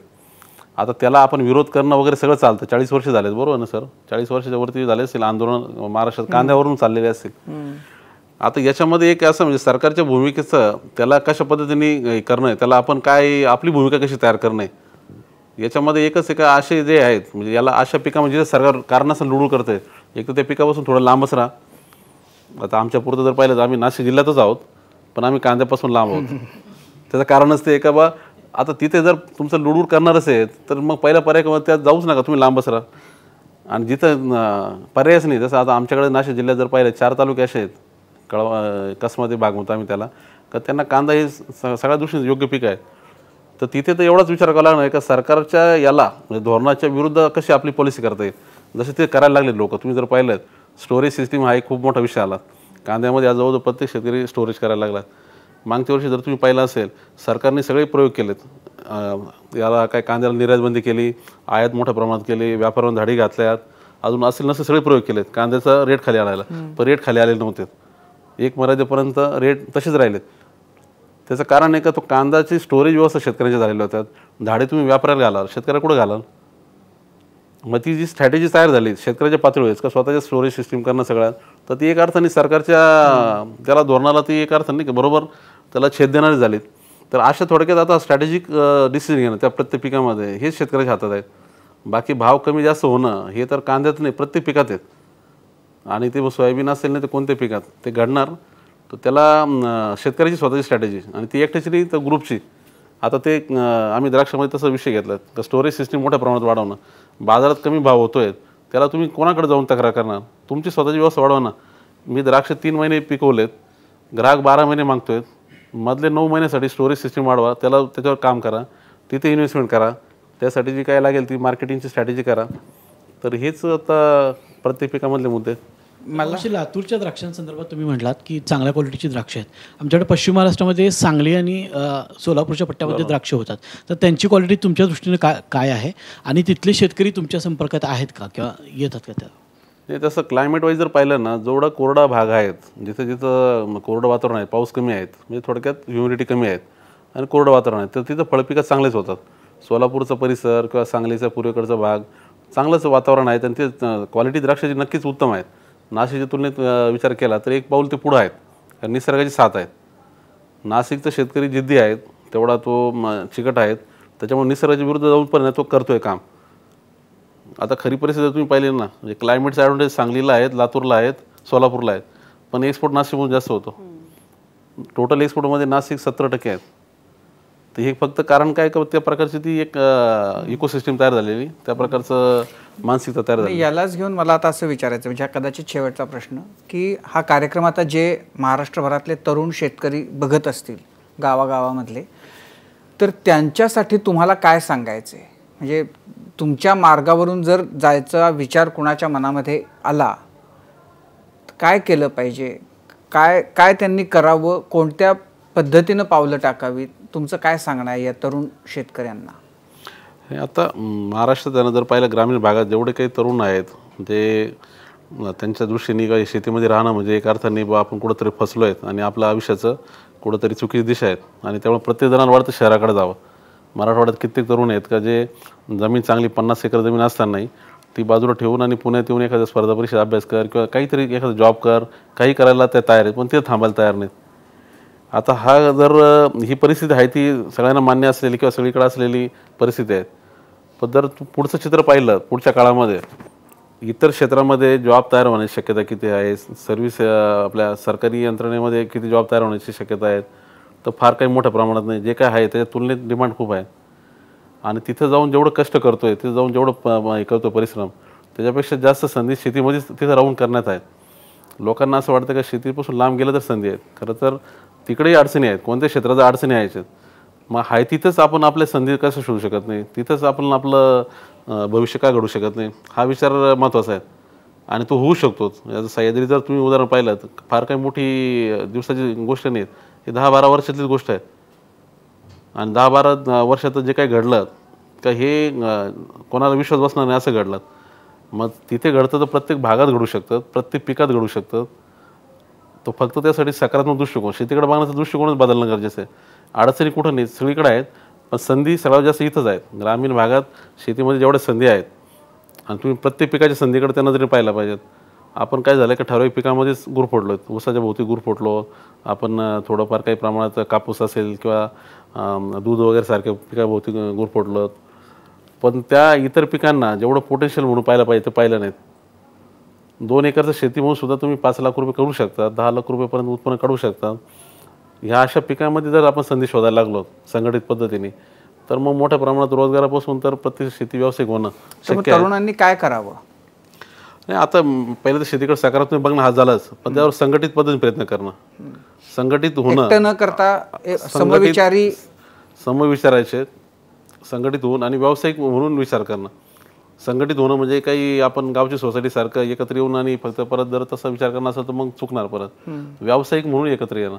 आपण 20 लोक, 50 लोक, 100 लोक एकच पीक करतोय, ती आपण व्यावसायिक म्हणून आपली गरज आहे एकत्र येणं, ज्याच्यातून आपण एक पद्धतीच्या प्रोसेसनी, एक स्टँडर्डनी, एका सिस्टीमनी प्रत्येक इंडस्ट्रीमध्ये येतात ना लोक, एकत्र येतात ना, ते व्यावसायिक म्हणून एकत्र येतात. कोलॅबोरेशन तर सगळ्या जगाचा मंत्र आहे. मोठ्या मोठ्या मल्टीनॅशनल सुद्धा कोलॅबोरेशन करतात. आणि आपण तर छोटे लोक आहे, आपण जर एकत्र नाही आलो, एकटे लढत बसलो तर कधीच जिंकणार.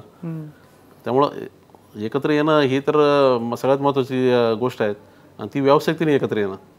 का आपण एकत्र येतो म्हणजे आपलं प्रश्न सोडवण्यासाठी एकत्र येतोय, उगीच काही आपल्याला काही काम नाही येतं किंवा कोणी सरकारने सांगितलं म्हणून नाही एकत्र येत, व्यावसायिक म्हणून एकत्र येतो. ती व्यावसायिकता एकदम अशी अंगामध्ये भिनवावं लागेल आणि एक भान ठेवावं लागेल का आता स्पर्धा जी आहे ना ती जागतिक पातळीवरची आहे. तुमची इच्छा असून नसो ती आहे. गाव पातळीवरची कुस्ती लढायची तर ऑलिम्पिकची कुस्ती लढायची, तर मग तेवढ्यासाठी तयारी तेवढीच करावं लागेल. ती मानसिकता, सगळा मानसिकतेचाच विषय ना. कोणी म्हणेल का नाही आम्हाला शक्य नाही, आमच्याकडे भांडवल नाही आहेत, तुमचं बरं असं, आमच्याकडं सह्याद्रीला व्हिजिट करणारे बरेच लोक तसा व्ह्यू घेतात. नाही, तुमचं जरा नाशिक जिल्ह्यात काय सुरुवातीपासून जरा तुम्ही लोक पुढारलेले आहेत, तुमच्याकडे पाणी आहे, तुमच्याकडे जरा भांडवल आहेत, आमचं नाही होत असं, आमचं खूप वाईट अवस्था आहे, मराठवाड्यात असं, विदर्भात असं, असं एक त्या प्रकारची पहिली मानसिकता जी असते ना ती बदलणं गरजेचं आहे. अडचणी सर्वांसाठी सारख्याच आहेत, थोड्या कमी जास्त आहेत, पण सर्वच अडचणी आहेत. त्यामुळे त्याच्यावर बोलण्याचाच अर्थ नाही. बोलण्याचं असेल तर संधीवर बोला, काय घडू शकतो याच्यावर बोला. तो दृष्टिकोन घेतला तर बदलू शकतं. नाही झालंय, तुम्ही जर पाहिलं तर मराठवाड्यात काही उदाहरणं तसे चांगले दिसायला लागलेले आहेत, विदर्भात दिसायला लागलेले आहेत. आमचं आता हिंगोली जिल्ह्यामध्ये 2-3 माझ्या माहितीतली चांगली उदाहरणं आहेत. तिथे एक दत्तगुरू फार्मा प्रोड्युसर कंपनी म्हणून 3 वर्षामध्ये त्यांची 150 कोटीपर्यंत उलाढाल झाली. हळद पिकामध्ये काम करतात, सोयाबीनमध्ये करतात, चण्यामध्ये करतात. मग अशी उदाहरणं, असं काही नाही का बा कुठंतरी एखाद दुसरं नाशिक जिल्ह्यात किंवा दक्षिण महाराष्ट्रातच, तुम्हाला मराठवाड्यात विदर्भात सुद्धा ते आता दिसायला लागणार. फक्त ते मोठ्या संख्येने, म्हणजे आपण जर तसा विचार केला तर महाराष्ट्राचा विचार केला तर असं एखाद दुसरं उदाहरण काय होणार नाही. प्रत्येक तालुक्यामध्ये कमीत कमी 2 असे मोठ्या सगळ्या अशा ताकदवान यंत्रणा उभ्या राहण्याची गरज आहे. म्हणजे 1000 एक यंत्र तरी उभं राहायला पाहिजे महाराष्ट्रात. जेव्हा तुम्ही सुरू केलं होतं, म्हणजे जेव्हा तुम्ही शेतीत यायचं ठरवलं होतं, तेव्हा तुमचं मोठ्यात मोठं अगदी वाईल्ड असं म्हणू आपण, असं स्वप्न काय होतं? सुरुवातीला तुम्ही कॉलेजच्या दिवसाचं म्हणाल तर तेव्हा तर माझं तर एकच होतं का बा आपण एक गाव म्हणून चांगलं गाव उभं राहिलं, राळगणसारखं अजून एक आपण उभं करू शकलो. याच्या पलीकडे काही स्वप्न नव्हतं. बरं, तेच झालं त्यावेळेला. नंतर 2004 मध्ये जेव्हा यश दिसायला लागलं त्यावेळेला काय स्वप्न पडत होतं?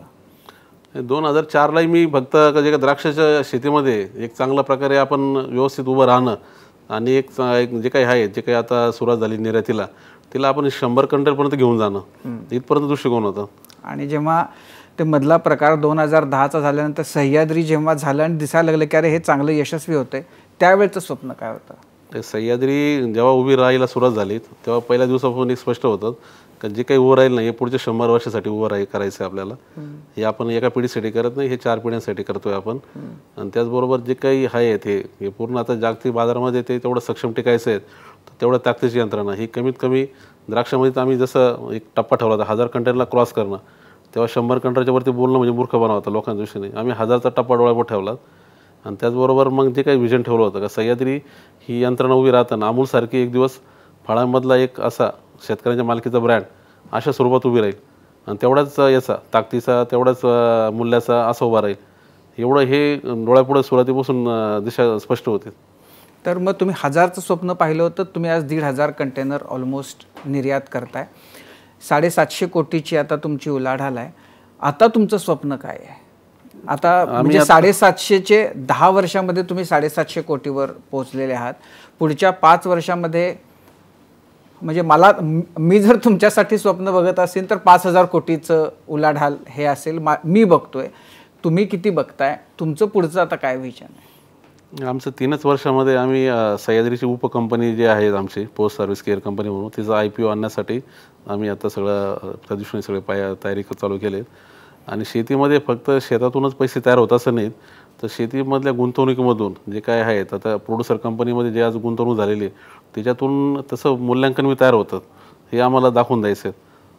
म्हणजे आज आता शेतीकडं जर तुम्ही पाहिलं तर आपण ती तोट्याचा खेळ म्हणूनच बघतो, पण त्या शेतीचं म्हणजे व्यक्तिगत शेतीमध्ये फायदेशीर होते, पण तिची कॉमन यंत्रणा ही प्रोड्युसर कंपनी हा काही फक्त एक कागदावरची कल्पना, सरकारची काही योजना असं नाही आहे, तर ती व्यावसायिक कल्पना आहेत आणि ती यशस्वी होऊ शकते.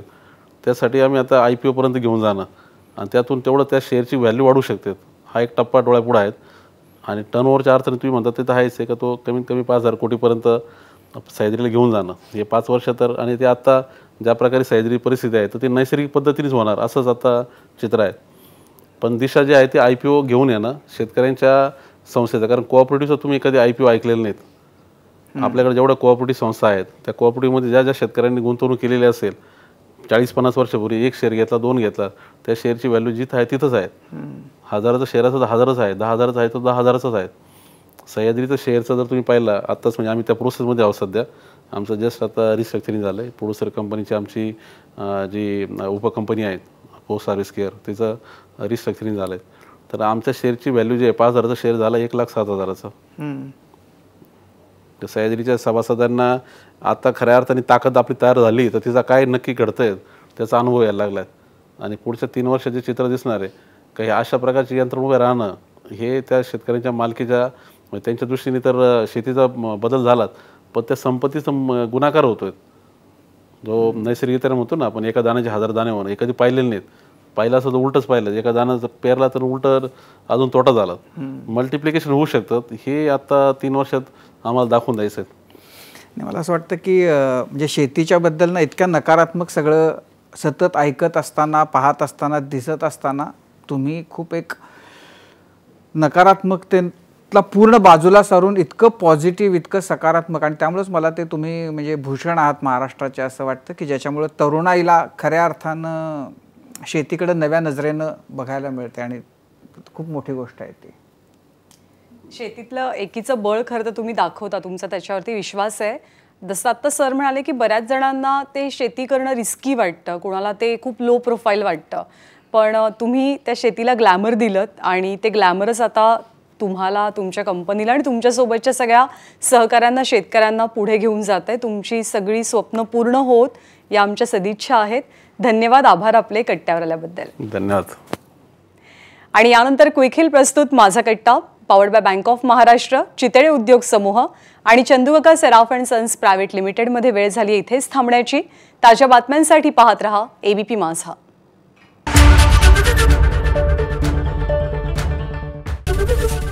ABP माझा, उघडा डोळे बघा नीट.